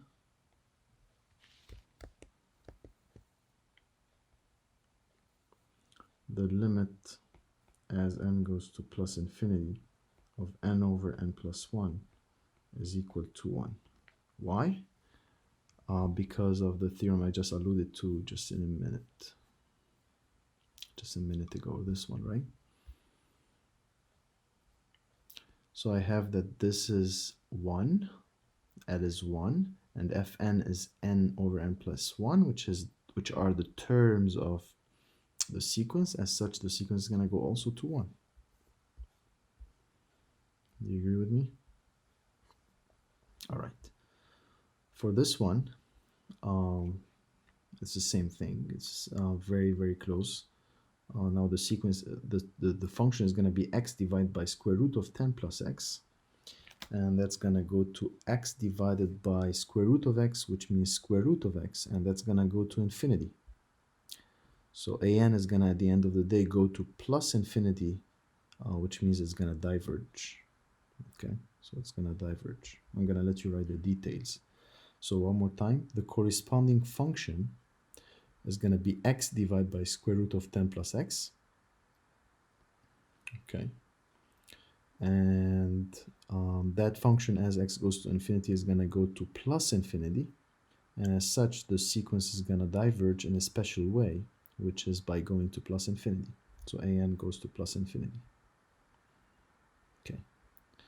For problem 5, you have that you want to find the limit as n goes to plus infinity of ln n divided by n. Well, this is plus infinity over plus infinity, so you would like to use L'Hopital, but L'Hopital doesn't apply for sequences, it only applies to functions. Okay, so let's go to the corresponding function, which is ln x divided by x, and use L'Hopital for that, find its limit, and carry over that knowledge to the sequence. So let's do it quickly. So then as much as we can here. So I'm going to find, or I'm going to define a function f of x to be ln x divided by x. Obviously, this is defined for x as long as x is positive. So let's say for x, right, let's say for x positive.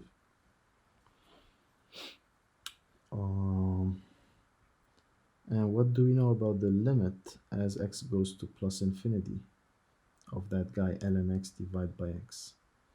Well, we can use L'Hopital here. We can use L'Hopital and get that the limit as x goes to infinity of derivative upstairs, which is 1 over x, divided by the derivative downstairs, which is 1. And this is 0 at the end of the day, right? As x goes to plus infinity, 1 over x goes to 0. So the limit as x goes to f of x, as x goes to plus infinity, f of x goes to 0. So f of x goes to 0 as x goes to plus infinity, and as such an is fn for all natural numbers n, is going to also go to 0. Correct? By that theorem again. So therefore,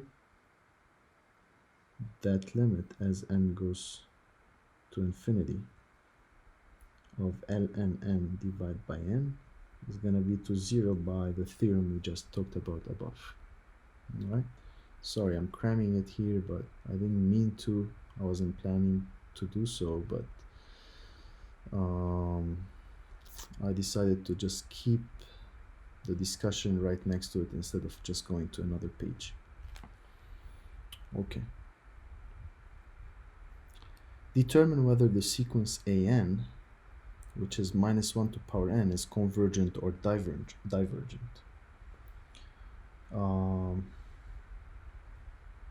Well, what are the terms of the sequence? When n is 1, that's negative 1. When n is 2, that's negative 1 squared, which is 1. When n is 3, this is back to negative 1. When n is 4, back to 1, right? Negative 1 to power 4 is 1. So this function, this sequence is going to alternate between minus 1 and plus 1. So as such, what do you think the what do you think the sequence is gonna do? Is it gonna converge or diverge? We discussed this in class. This is certainly is gonna diverge. The limit doesn't exist because there exists no rank from which on the sequence starts being in the neighborhood of any of the two numbers, 1 or negative 1, right? So the limit as n goes to plus infinity of an, in this case, doesn't exist.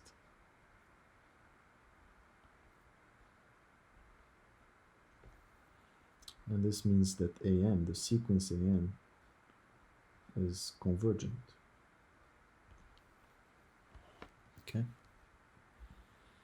How about 7? Evaluate the limit as n goes to infinity of minus 1 to power n divided by n. Well, here's the hint. Apply this theorem that we mentioned earlier. We mentioned and we proved earlier. So look at the limit of the absolute value of these terms. So look at the limit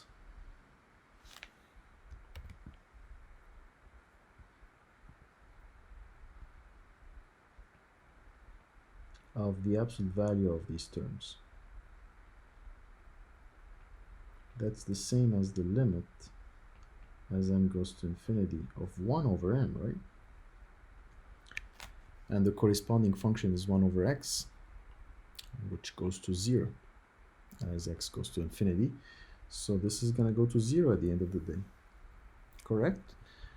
And what this theorem says, if such a thing happens, then the limit of an as n goes to infinity is also 0.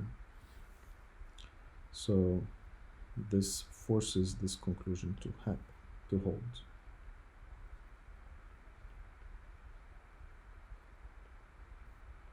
Correct? Okay. So please label, don't want to label it here because it becomes a little ugly to write, but please label these in your own notes I mean, refer to what have been used, okay? I'm commenting verbally, but just for you to refer to in the future.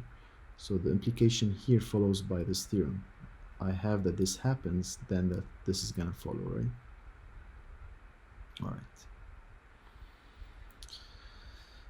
Okay, so the next theorem, it says that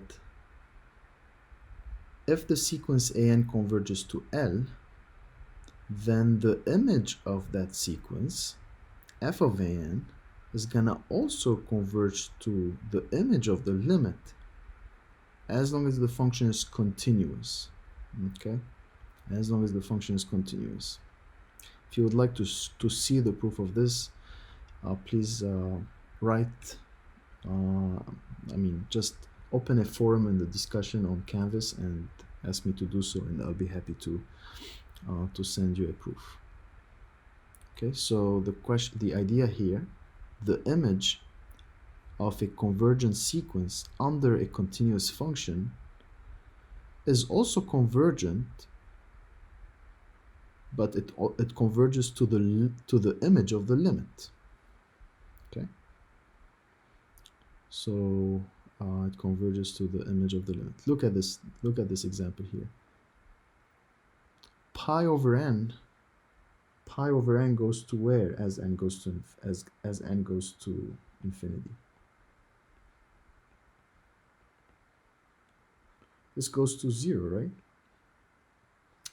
This goes to 0. You can push the pi outside and becomes like this, right? So this is 0.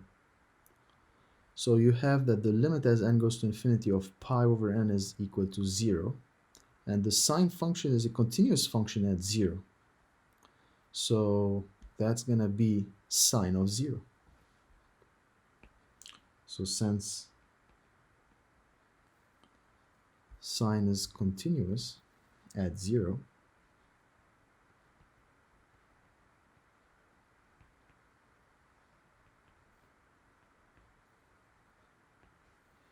by the theorem, just the foregoing theorem, just right here, the limit as n goes to infinity of sine of pi n, f of a n, is gonna be f of L, and L is 0, right? Which is 0. So you get this result. The limit, so sine pi over n approaches 0 as n goes to infinity. Okay. Example 9. Discuss the convergence of the sequence an equals n factorial. Remember, n factorial means the product of the first n natural numbers for all n greater than or equal to 1 and n natural number. That's same. Oh, okay, all right, fine. Very good. So the sequence, I want to study the convergence of this sequence. Well, okay.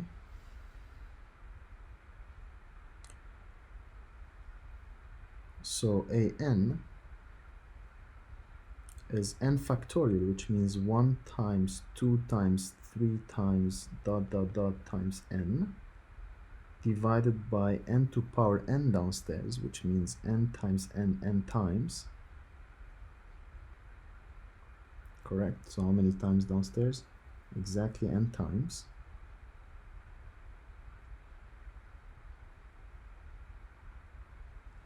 How many terms do we have? How many factors, I should say, how many factors do we have upstairs? Well, we have from 1 to n, so we have n factors. How many factors do we have downstairs? N of them. Okay, so that's the same as 1 over n times 2 over n times 3 over n times, each one has a partner downstairs, n over n. And now, what can we say about this? Since n keeps going, since n exceeds 2, according to our according to what we're writing here, that number is at most 1. Similarly, this guy, 3 over n, is at most 1. And every guy here is also at most 1. And the last one is equal to 1, which is the same as, which also implies that this is at most 1. So this whole thing, this whole green thing, is less than or equal to 1 times 1 times 1 times 1. So this whole thing is less than or equal to 1 times 1 over n. And 1 over n times 1 is 1 over n. So this whole green thing is less than or equal to 1 over n. Correct? So an is less than or equal to 1 over n. And an is certainly non-negative. Look at the definition of an. It's positive upstairs, positive downstairs. We're talking about n being a positive entity. So an at the end of the day is strictly positive, which I can write also as, I mean, if an is positive, certainly an is non-negative, right? All right, so here's what we have. I have that an, okay, is greater than or equal to 0, and at the same time less than or equal to 1 over n. And this is true for all n.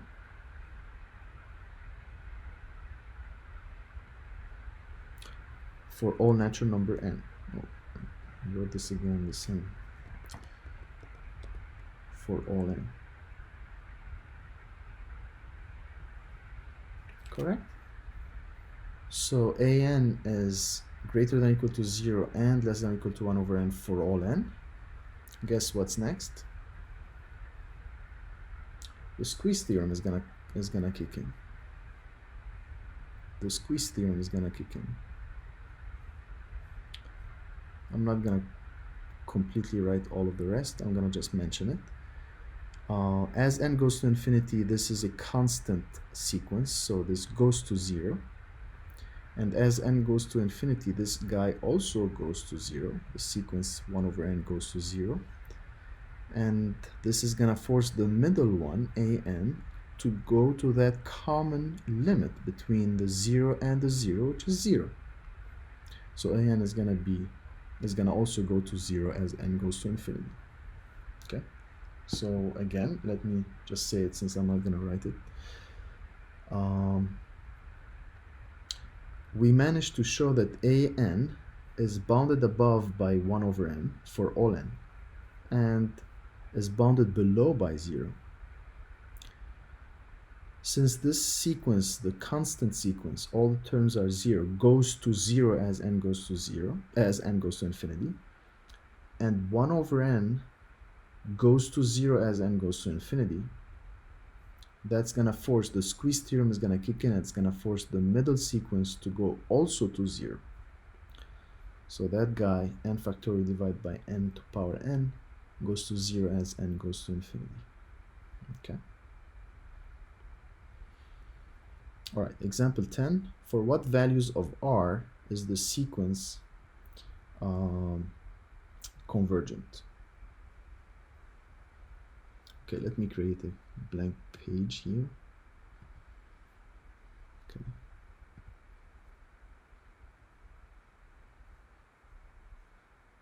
Oh, come on. All right, so for what values of r is the sequence r to power n convergent? Let me write here.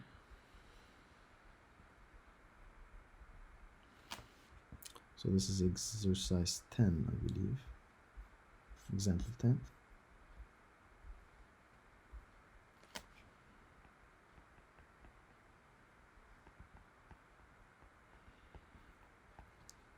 So the question is, for what values of r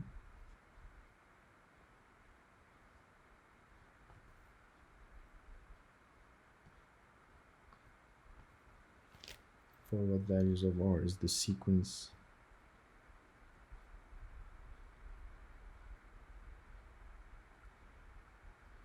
r to power n convergent?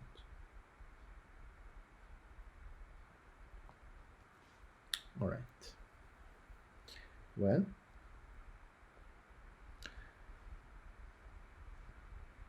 do you remember the sequence? Do you remember the function a exponential function ax? Remember this? How does it look? Well, it had two trends. It was either like this. This is where a is bigger than 1. And it was like this. Where a is between 0 and 1. Correct? And supposedly here that this, okay, this should pass, the y-intercept is 1, right? Anyway, so so the exponential function whose base is positive and different than 1 have these trends. So if r is bigger than 1, r to power n, as n goes to infinity, is going to be part of the green trend, and that's going to go to infinity. And if r is between 0 and 1, so the sequence is going to be dots on this function, the blue one, and as such, Rn is going to go to 0. Correct? So we can write the following.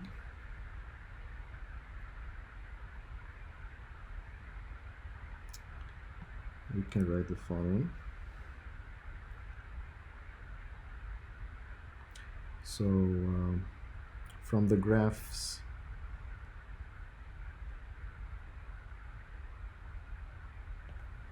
of the exponential functions,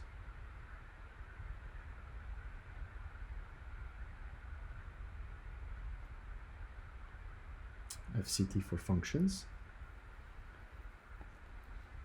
we have the following. The limit as n goes to infinity of Rn is equal to 0 if the base is between 0 and 1,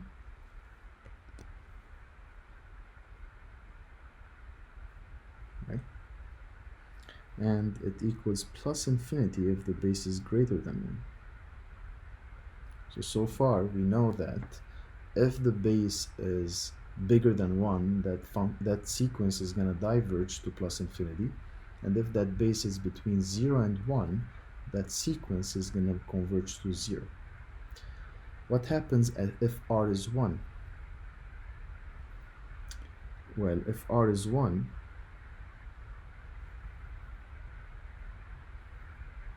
if r is equal to 1, the limit as n goes to infinity of Rn is equal to 1. Okay. And what happens if r is 0?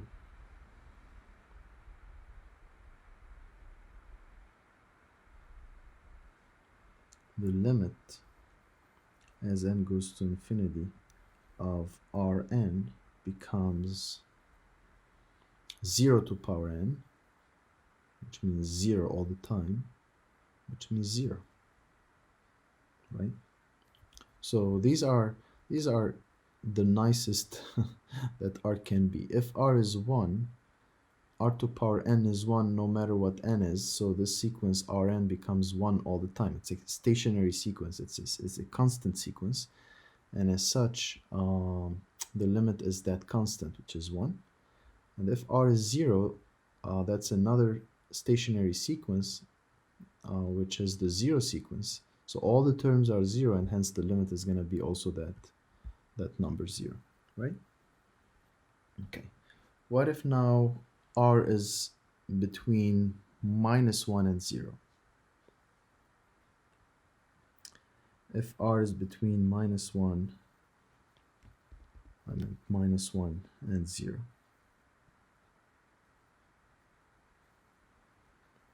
What can we say? Well, if this happens, then what can we say about the absolute value of r? where the absolute value of r becomes between 0 and 1, right? And hence, what is this? The limit as n goes to infinity of the absolute value of Rn. Well, this is the same as the limit as n goes to infinity of the absolute value of r to power n, right? Taking the absolute value of the product of r n times is the same thing as taking the product of the r copies of the absolute value, right? This is a trivial identity if you wish. And this is equal to what? Well, the base in this case, this base is, think about the absolute value of r as like a number a. This base a is between 0 and 1. So if the base a is between 0 and 1, we talked about that case before, then the limit of that thing is going to be 0, right?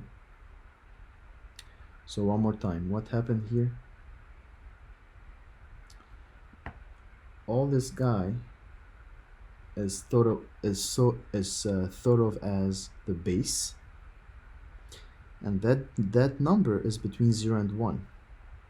And if that number is between 0 and 1, we discussed it before, it was labeled as r before. If that number is between 0 and 1, that the terms of that sequence are going to go to 0, right? They're going to be part of the blue trend. So that's going to be 0. Okay. All right. So what are we left with? We discussed when the base is between 0 and 1, beyond 1, at 1, so we discussed all the positive cases, at 0, when the base is 0, and between 0 and -1. So we still have when r is smaller than or equal to -1, correct? Well, what do you think? When r is -1, what can you say? When r is -1.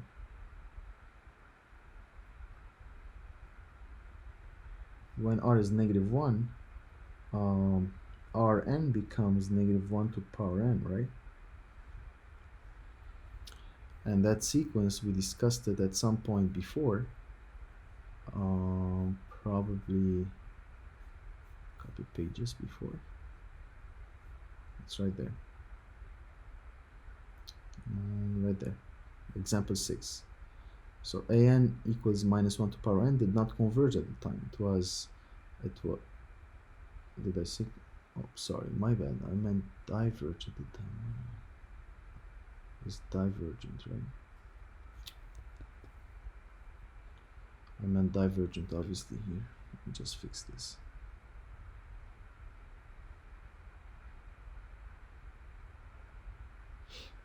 So divergent. Sorry about that. Okay.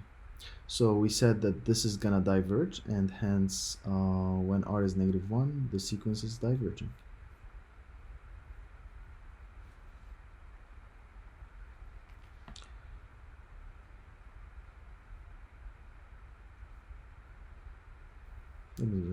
Let me just say that the sequence is divergent.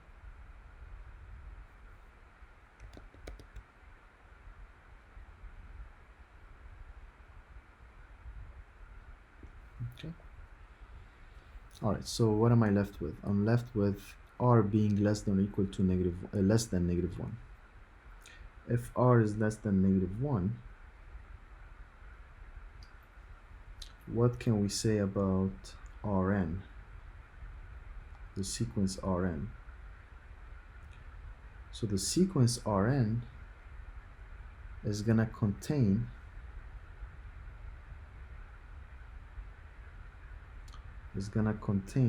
the sequence. I mean, think about this. Rn when r is less than -1, let's say -2, for instance. minus 2 to power n is gonna contain all the powers of 2 as well, right? 2 to power n.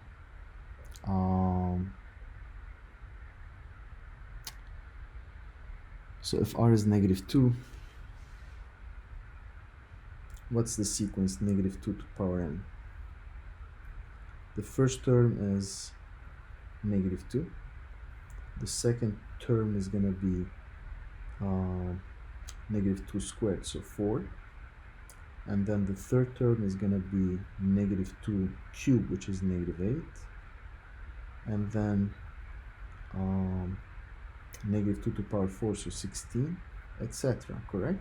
So this would be the sequence. And hence, it's going to contain all the powers, the even powers of Rn. Correct? So in other words, that sequence is gonna contain r to power 2n. Am I correct? So all the powers of n, as we said here. R is negative 2 here. This is negative 2 squared. This is negative 2 to power 4. So when n is 1, you're gonna get this. When n is 2, you're gonna get 16, and so on and so forth. All right.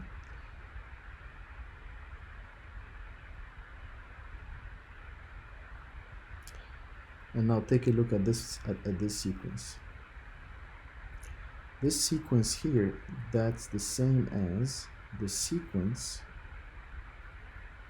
whose base is r squared to power n. Correct?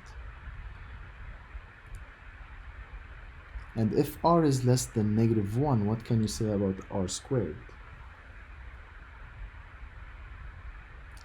If r is less than negative 1, then r squared is going to be greater than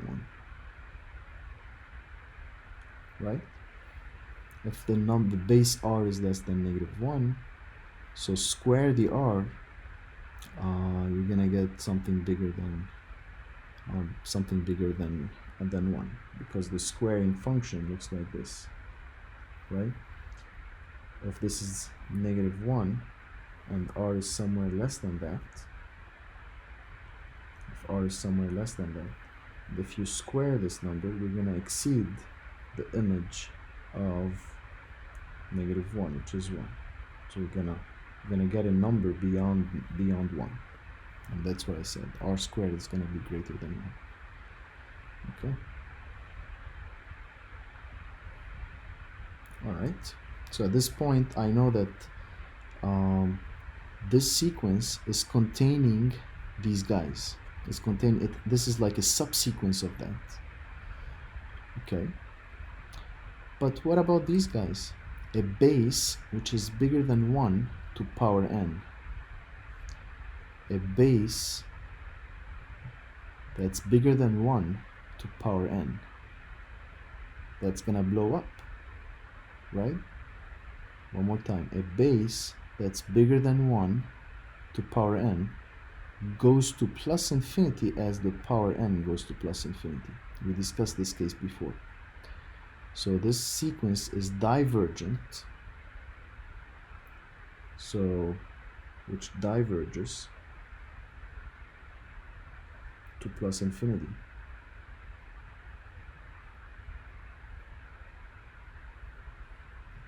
Correct? So what can we say then in this case?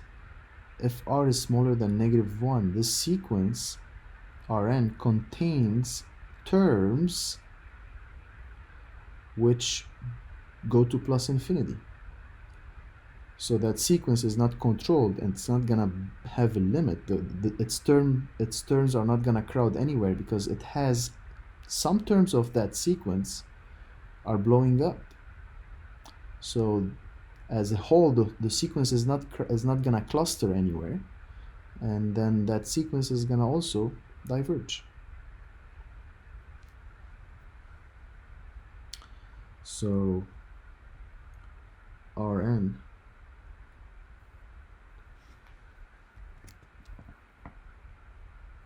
diverges for r less than -1. So in summary, this is what we have. In summary, this is what we have. Zoom in. So in summary, this is the result we have. We have that the limit as n goes to plus infinity of Rn is equal to 0 if the absolute value of r is less than 1, right? This is what we showed above. And it's 1 if r is equal to 1. And is divergent for all other r.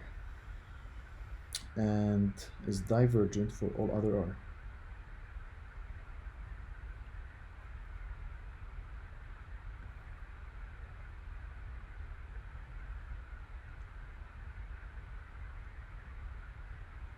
For r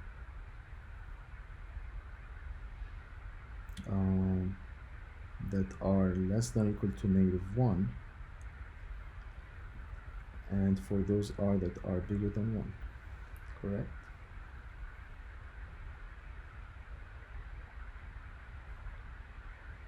Makes sense? This is so this is the conclusion. And please keep this conclusion in mind. Let me color it for you, so kind of like force you to keep it in mind.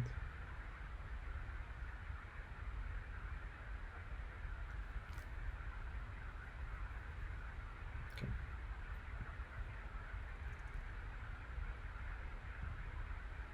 Very good.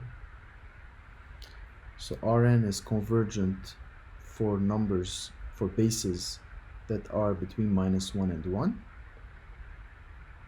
including 1, excluding -1, because the -1 is part of the divergence. So if the base is less than or equal to -1 or bigger than 1, the sequence is going to diverge. Okay. So for those and oops.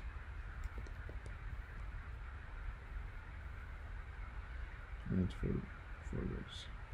Okay. Alright, so where are we in the lecture? Alright, so we finished example 10. So let me refer you here.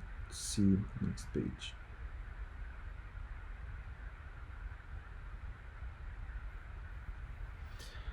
Alright. Next definition. We say that a sequence is non-decreasing if the following happens. An is less than or equal to an plus 1. So any term is at most the next term. And this happens for all n and n.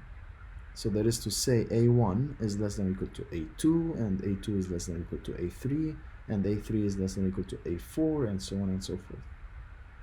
Right? So any term is at most the one that it precedes. And it's called non-increasing if the other way happens. If any term does not drop below the next term. A sequence is called monotonic if either it's non-decreasing or non-increasing. Okay, so a monotonic sequence is a sequence that's either non-decreasing or non-increasing.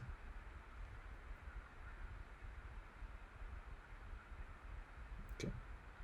Example 11. Show that the sequence 3 divided by n plus 5 and n divided by n2 plus 1 are non-increasing sequences. Let's create a page for this.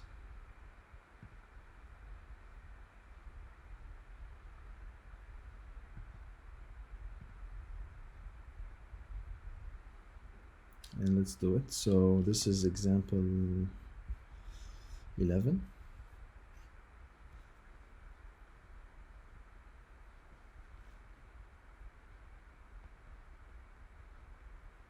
we want to show that the sequence 3 over n plus 5 is non-increasing.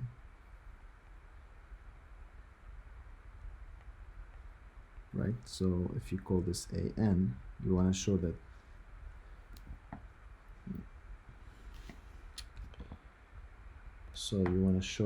an plus 1 is less than or equal to an. This is what we want to show for all n. Correct? Okay. What's an plus 1? Well, an plus 1 is 3 divided by n plus 1 plus 5. And an is 3 divided by n plus 5. Isn't that smaller than or equal to that? Because the denominator is bigger, right? If you increase the denominator, you're decreasing the quotient. So that's certainly less than or equal to this. Since n plus 6 is greater than or equal to n plus 5, right? n plus 6 being the denominator here is greater than or equal to the denominator here, so that's going to happen. Correct? All right. The other part of this exercise was now we want to show that Bn, so this is the second part, we want to show that Bn, which is n divided by n2 plus 1, is non-increasing.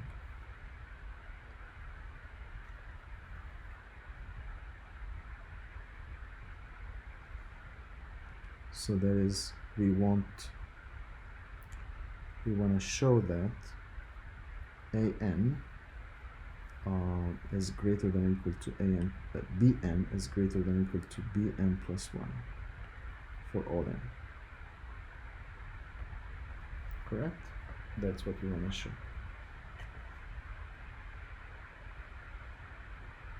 Okay. All right, let's do it in two ways. First way,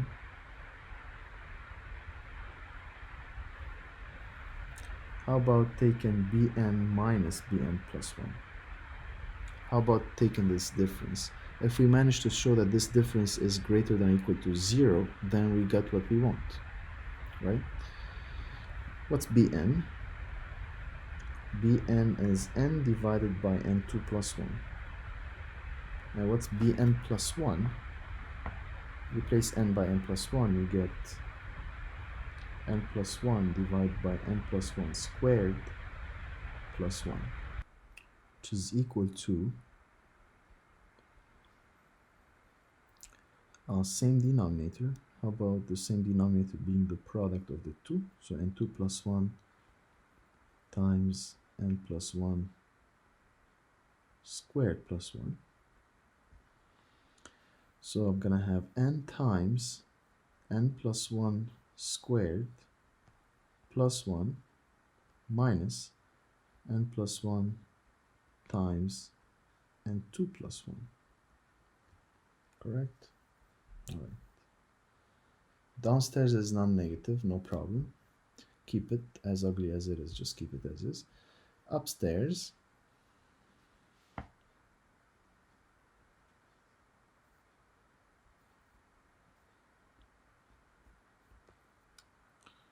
so downstairs n plus 1 squared plus 1.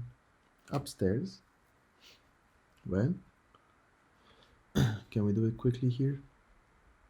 This is n squared times n cubed plus 2n times n is plus 2n squared plus 1, so plus 2 times n minus n times n squared is n cubed minus n times 1, so n, right? N times 1 is n times n squared is n cubed, and n times 1 is n, so we've done this. And then the 1 times n squared, this is negative n squared, and negative 1. Alright, so do we have like terms? N cubed minus n cubed, and I'm left with the others. So this becomes n2 plus 1 times n plus 1 squared plus 1 downstairs. Upstairs, I'm going to have 2n squared minus n squared is 1n squared. 2n minus n is 1n plus n. And minus 1, right? Okay. And now what can you say about this guy? This guy here is greater than or equal to, greater than or equal to 1, right? Because n is greater than or equal to 1. We're talking about the sequence which is indexed by natural numbers. So n is at least 1. So n minus 1 is at least 0. And n squared plus 0 is bounded below by 1. So this is at least 1. Correct? Alright. So upstairs is at least 1, so positive. And downstairs certainly is positive. So all this guy downstairs is positive. Positive divided by positive is positive. Right? Let me write it in pink. And if a number is positive, certainly is non-negative. So long story short, Bn minus Bn plus 1 is non-negative. And this is exactly what I wanted. I wanted Bn minus Bn plus 1 to be non-negative. So this does it. This is the first way. The second way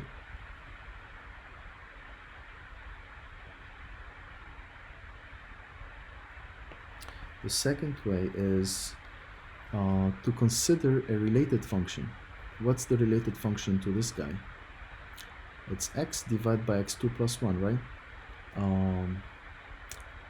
Bn is the output through the function x divided by x2 plus 1, provided you input an integer, a positive integer. So if you consider the function f of x to be x divided by x2 plus 1, Bn are part of the graph of the function f. So you want to show that this sequence is non-increasing, right? So it suffices to show that the function is non-increasing. Make sense? And how do you get information about the monotonicity of the function? You go to the first derivative, calc 1, right? We go to the first derivative. So let's differentiate f. Let's differentiate f. It's quotient rule. So it's 1 times x2 plus 1 minus x times 2x divided by x squared plus 1 squared. Let's do this quickly. X squared plus 1 minus 2x squared. This is going to be 1 minus x squared.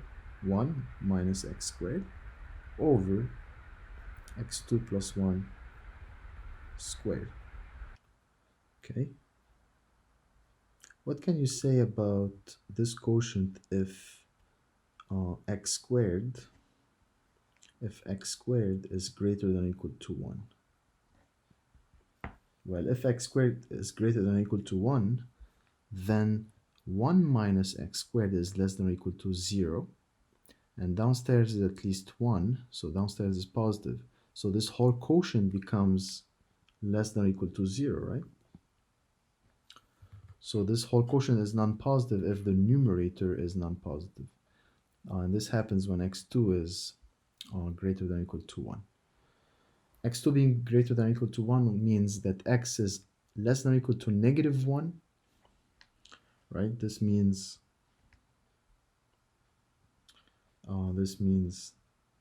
that x is in minus infinity to negative 1 union closed union 1 to plus infinity, correct? Okay.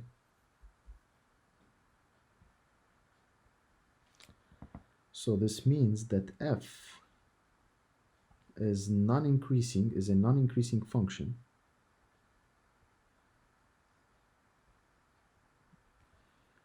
for those inputs that are from 1 to infinity. And so f of n is going to be greater than or equal to f of n plus 1 for all n and n. Correct? And what is f of n? What's f of n? It's an. What's f of n plus 1? That's an plus 1. Actually, bn, I think the sequence terms are labeled as bn in this case. So that's going to be bn greater than or equal to bn plus 1, which is what we want. Right? This is what we want. bn greater than or equal to bn plus 1 for all n. Alright? So this is another way to show that the sequence is monotonic. Just go to the corresponding sequence and show to the corresponding function and show that this function is monotonic. All right? Okay. That's example 11. Definition. A sequence is said to be bounded above if there exists a number such that all the terms of that sequence are less than or equal to that number. One more time, a sequence is said to be bounded above provided there exists a certain number that bounds from above all the terms of the sequence for all n. Right? A similar definition can be discussed for boundedness from below. We say that a function is bounded below if there exists a number that's dominated by all the terms of the sequence. And we say that the sequence is bounded above and below. We say that the sequence is a bounded sequence if it's bounded above and below.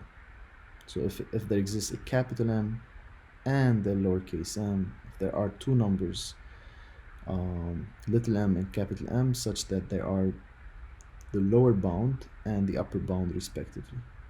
Okay, such a sequence is referred to as a bounded sequence. Okay. All right, for instance, the sequence an, which is just n, so all the terms, the term an is n, is a bounded from below, right? Why? Because an is bigger than 0. If we talk about a sequence whose index, which is indexed by natural numbers. But this is not bounded from above. Why? Because this blows up, right? The higher n, the higher the index, the higher the output, or the higher the actual term. The sequence an, which is n divided by n plus 1, is a bounded sequence because n divided by n plus 1 is less than or equal to 1, and this sequence, each term of the sequence is positive. So 0 can be thought of as the lower bound and 1 is the upper bound.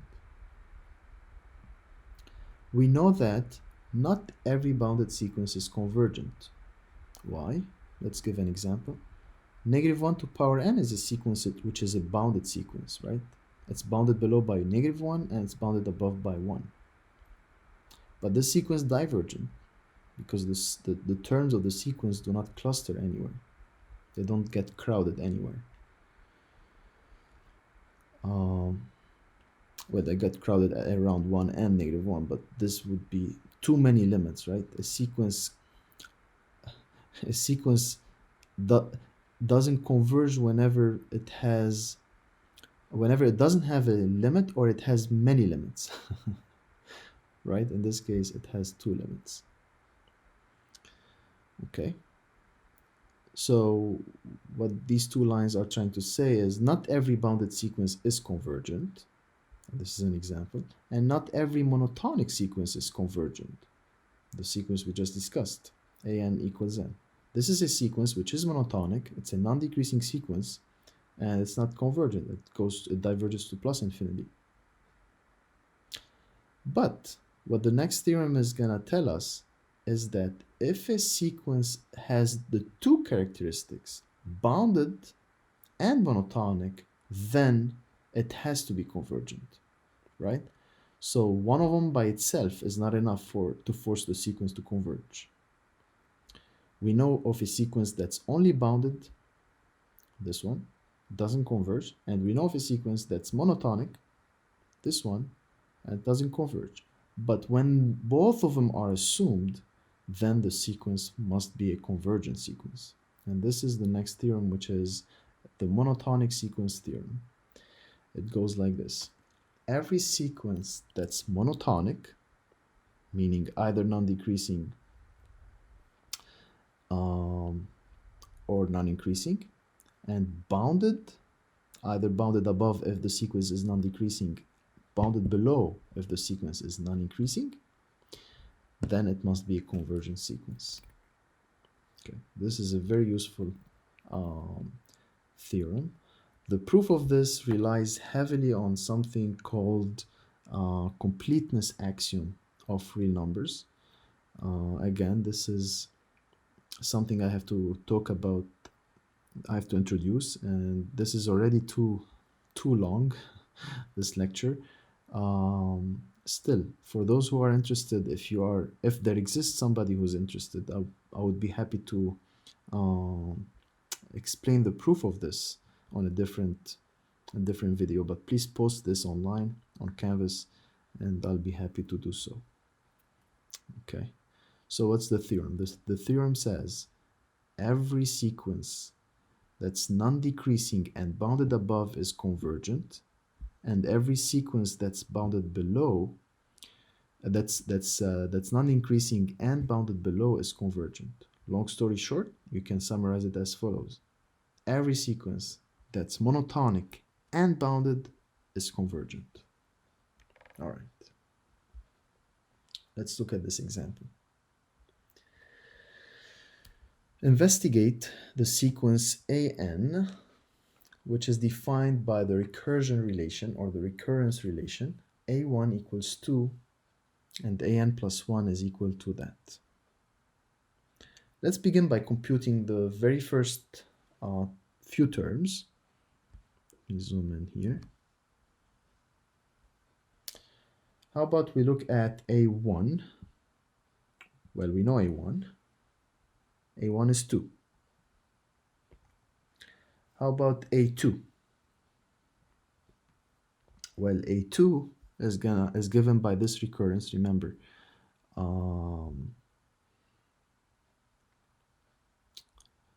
So when n is 1, this index becomes 2. So this becomes 1/2 times A1, because we took the n to be 1, so that the sum becomes 2, right? So this is A1 plus 6. And what is that? What's A1? A1 is 2. 2 plus 6 is 8. 8 divided by 2 is 4. So A2 is 4. A3 is equal to half a2 plus 6, right? a3, so you want the sum to be 3, so n must be 2. It's half a2 plus 6. And a2 is 4.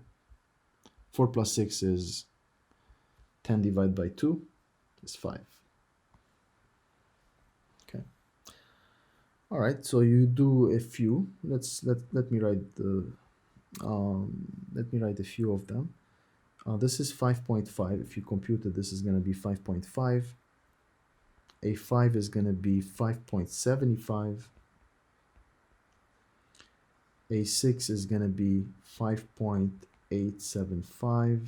Looks like we're getting closer and closer to the limit. That's it. It's already, I mean, I'm on the sixth term, and the function or the sequence starts being closer and closer to that, to something. A7 is 5.9375.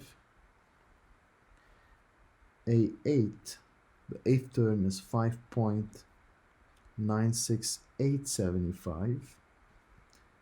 A9, the ninth term, is 5.984375. All right, I'm not gonna bore you and do more, but the idea here is just those few terms suggest that the sequence is an increasing sequence or non-decreasing, and the terms are approaching 6. I mean, this is what we can observe so far, correct? We're gonna try to show this. We're gonna try to confirm it. We're gonna confirm that the sequence is a non-decreasing sequence, and that the sequence is convergent to 6. We're gonna invoke what we call mathematical induction, the principle of mathematical induction. What's principle of mathematical induction? I'm not sure if you've seen it before. If you haven't, I'll try to illustrate it just quickly.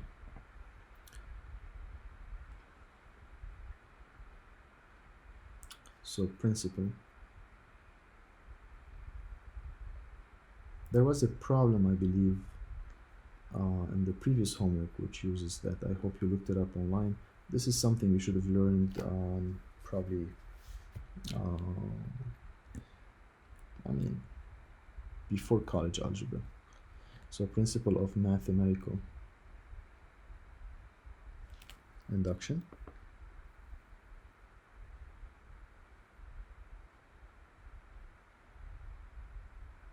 How does it go?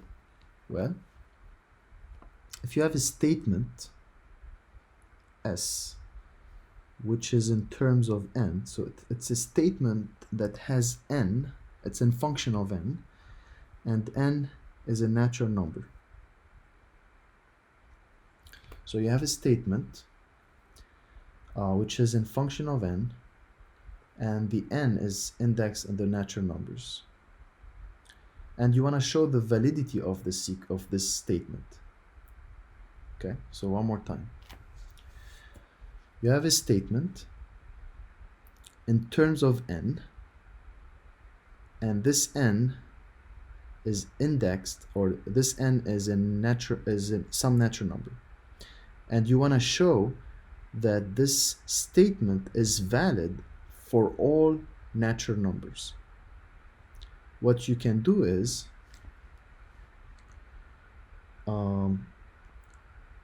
you show that it's valid for n equals 1.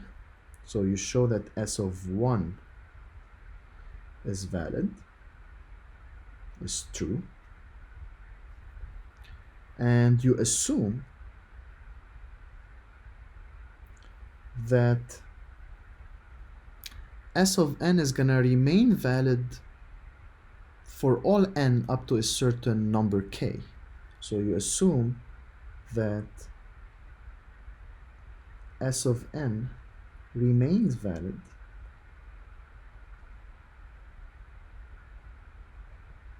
for n less than or equal to k, up to k, right? And then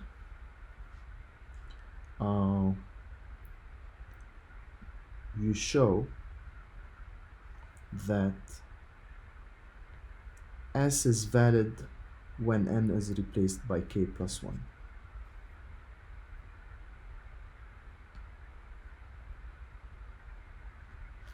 So here's the strategy. You want to show that S statement, which is in terms of n, is valid for all n. You can show that S1 is valid, just replace n by 1 and you show its validity. And you assume that Sn is going to remain valid all the way to some rank k. And then, under this assumption, you show that S is gonna be also valid if n is replaced by k plus 1. So which is the next step. If these two bullets, if these two things happen to hold, then what can you say about S of 2? Well, you showed that S of 1 is valid, and you showed that if S of k is valid, then S of k plus 1 is going to be valid. The succeeding one is going to be valid, right? So if S of 1 is valid and you showed that the next one must also be valid, then you're talking about S2 being valid. And now you have S2 being valid, you can reuse this again. You just, the second bullet says, if Sk is valid, then S of k plus 1 is going to be also valid. So if S2, you know that S2 is valid for you, then S3 is going to become valid. And S3 is going to force S4 to be valid, and S4 is going to force S5 to be valid, and hence you're going to get exactly what you want, which is Sn being a valid statement for all n. Okay, so this is the mathematical induction. It operates under these two things. So you have like a baseline, a base statement, S of 1 being valid, the very first one, because n starts at 1, right? The very first one, and then you assume it keeps holding up to a certain rank, and then you show the validity of the following one, which is S of k plus 1. Okay, so this is the idea. And that's what we're going to be using here. To show that the sequence, we're going to show that our sequence is increasing or non-decreasing, right? All right, so first we show that that an, the sequence an, is non-decreasing.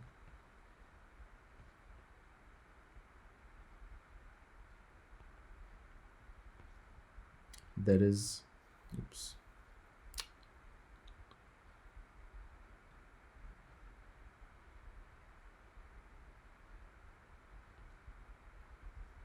that is n plus 1 is greater than or equal to an for all n. This is what I want to show, right? So that's my statement. That's my statement, which is clearly in terms of n. So what I want to show is, I want to show when n is 1, this statement is valid. Well, when n is 1, we're talking about a1 being less than or equal to a2. Is it correct? What's a2? a2 is 4, and a1 is 2. So certainly a1 is less than or equal to a2, or equivalently a2 is greater than or equal to a1. Correct? So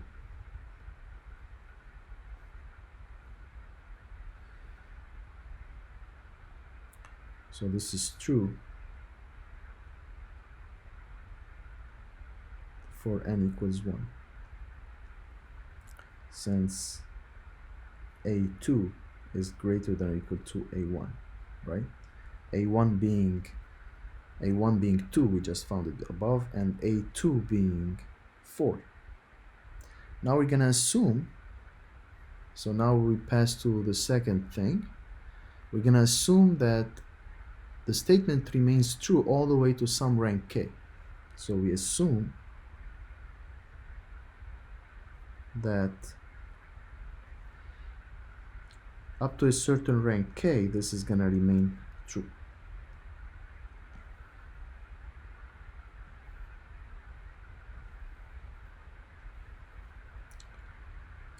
Up for all, okay, all right, you know what, I'm gonna assume that this is true up to a certain rank k. So for all n, as long as you replace n by a number that's at most k.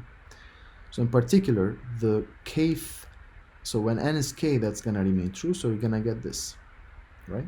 So you're gonna get this. And what you want to show the validity of s of k plus 1 under this assumption. You want to show that if you replace n by k plus 1, this is going to remain true. And if you replace n by k plus 1, what do you get? That's going to become k plus 1, and that's going to become k plus 1, which is k plus 2. Correct? So you want to show that a of a sub k plus 1 is less than or equal to a sub k plus 2. That's what you want to show. All right, let me erase all of these.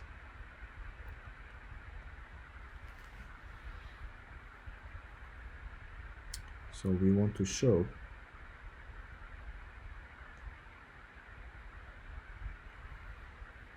that a of k plus 2 is greater than or equal to a of k plus 1. A sub k plus 1. All right. We have this. Now we want to pass to this. All right, so we have this. What I'm going to do is I'm going to rewrite it. And I'm going to add, let me take a look at the sequence. Let me add 6 to both sides. Let's add 6 to both sides. If we add 6 to both sides, the inequality remains true, right?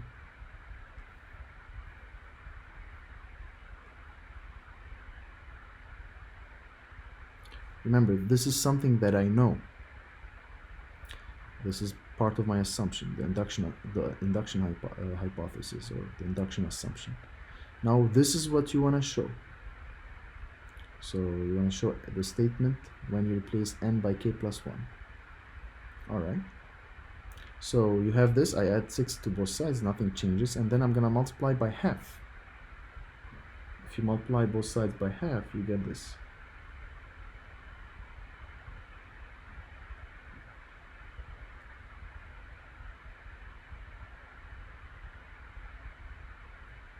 Okay, correct? Multiplying by half amounts to not doing anything to the inequality sign because it's a positive entity. All right, and what is this guy? 1/2 ak plus 6. 1/2 ak plus 6 is ak plus 1. So this guy on the right side is ak plus 1.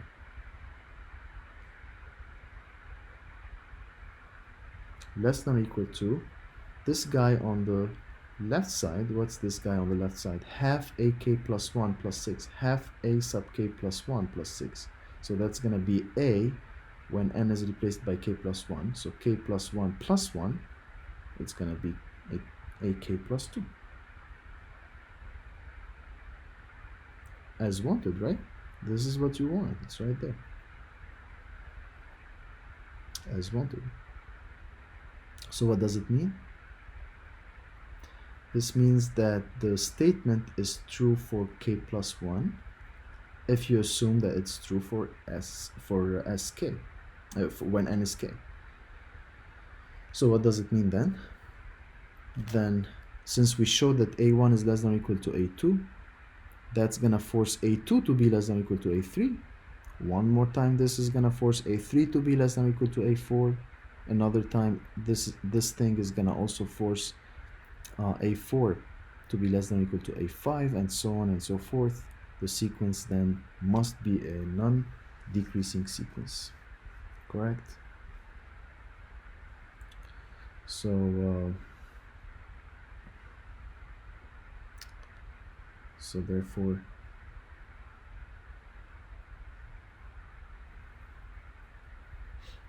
the inequality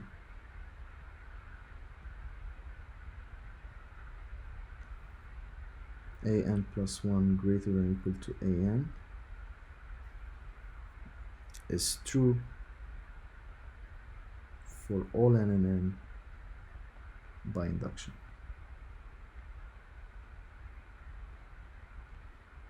Right? All right. So this is part of the first observation we made. We confirmed it now that the sequence is actually a non-decreasing sequence.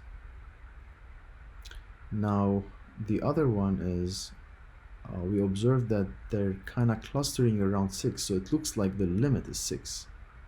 We need to confirm this as well. What I want to do now is, I know that the function is monotonic, it's non-decreasing, right? So it suffices now to show that the function is bounded above to get the convergence. It suffices to show that the sequence is bounded above to get the convergence. Okay. Next, we show that the sequence is bounded above, and apparently it's going to be bounded above by 6. So an is less than or equal to 6 for all n and n. Right? This is the claim. We're going to also proceed by induction. Remember, induction, you show for the first one, you show that a1 is less than or equal to 6, and then you assume that ak is less than or equal to 6, and you show that ak plus 1 is less than or equal to 6, and then you get it. All right. A1 is certainly less than or equal to 6, right? Why? Because A1 was given to us, it was given to be 2. So the statement holds for n equals 1.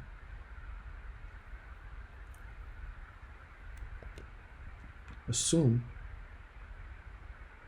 that the statement remains valid all the way to a rank k. So assume that this is happening. And we want to show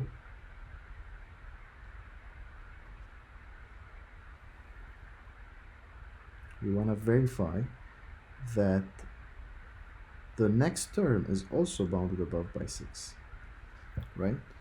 We want to show that this statement is valid when n is replaced by k plus 1. Okay. All right. Same trick. So since ak is less than or equal to 6, this is part of the assumption. If you add 6 to both sides, you get a plus 6 is less than or equal to 6 plus 6, which is 12, and hence let's divide both sides by 2 or multiply both sides by half. You get half ak plus 6 less than or equal to half times 12, which is 6. Right? And what is this term? Half ak plus 6. What is it? Half ak plus 6. That's ak plus 1. That's ak plus 1.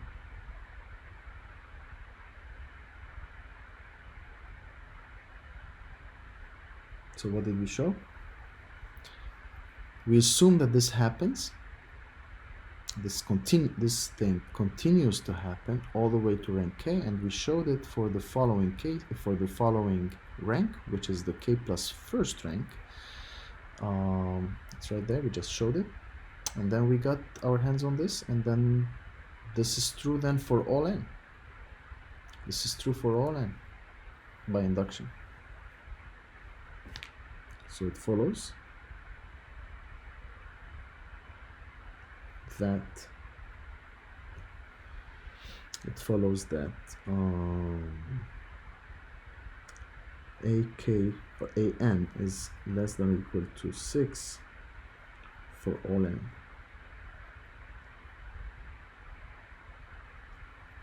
Right? So the sequence is a non-decreasing sequence. We showed it. It's a non-decreasing sequence. And it's bounded above. Thus, by the monotonic sequence theorem, the sequence has to converge.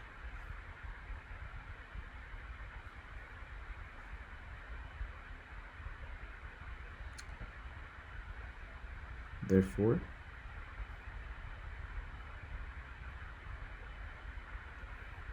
AN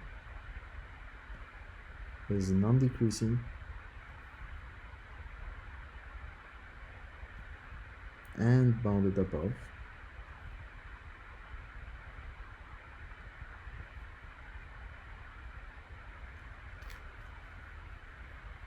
Any sequence that's non-decreasing and bounded above is certainly bounded below by the first term, right? So this is certainly a bounded sequence.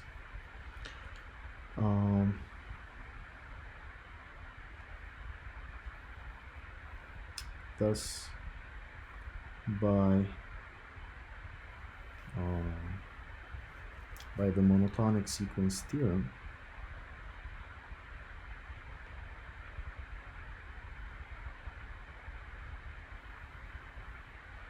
AN converges. So it has a limit. Say that the limit is L. Say that the limit is L.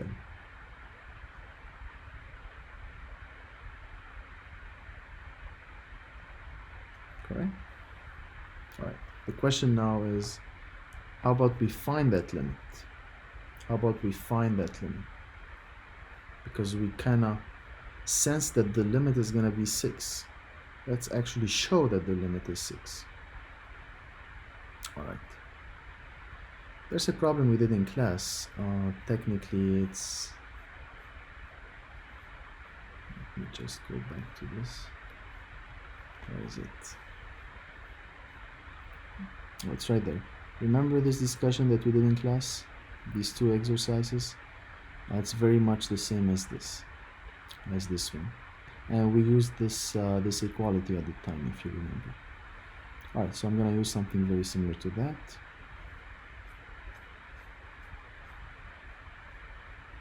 Okay. So you know that that AN goes to L as n goes to infinity. What can you say about AN plus 1? By that exercise that I just highlighted, AN plus 1 also goes to L, right? So AN plus 1 also goes to L, right?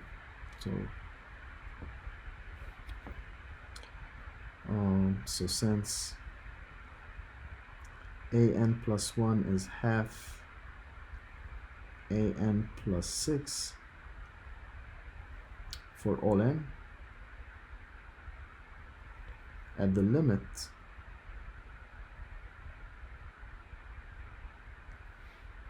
we obtain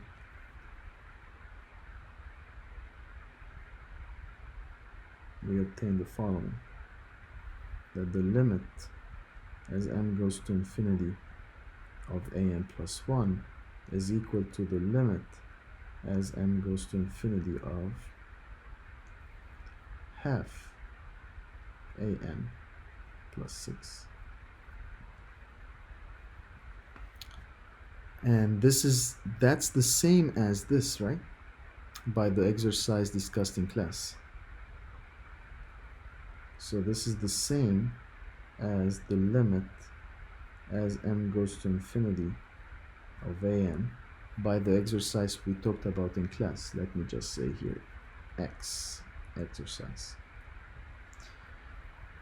And what is that thing? What is this guy? That's L. So this is equal to L.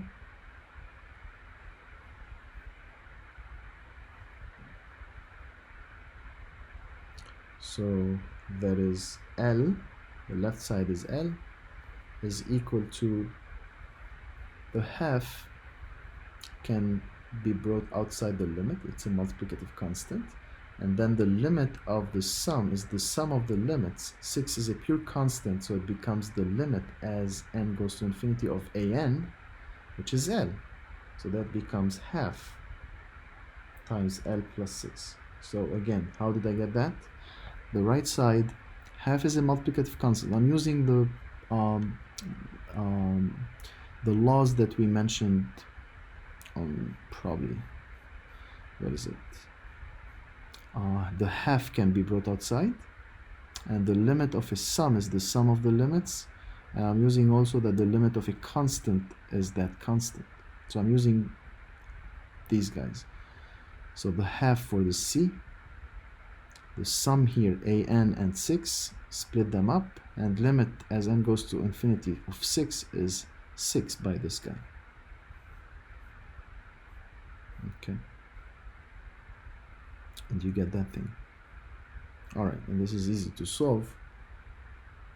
If you multiply through by 2, you get 2L equals L plus 6, which means L is 6. Right? So that limit is actually 6. So conclusion, the limit as n goes to infinity of an is equal to 6. As we predicted, correct? Alright, so this is the end of this section. I'll see you in the next one.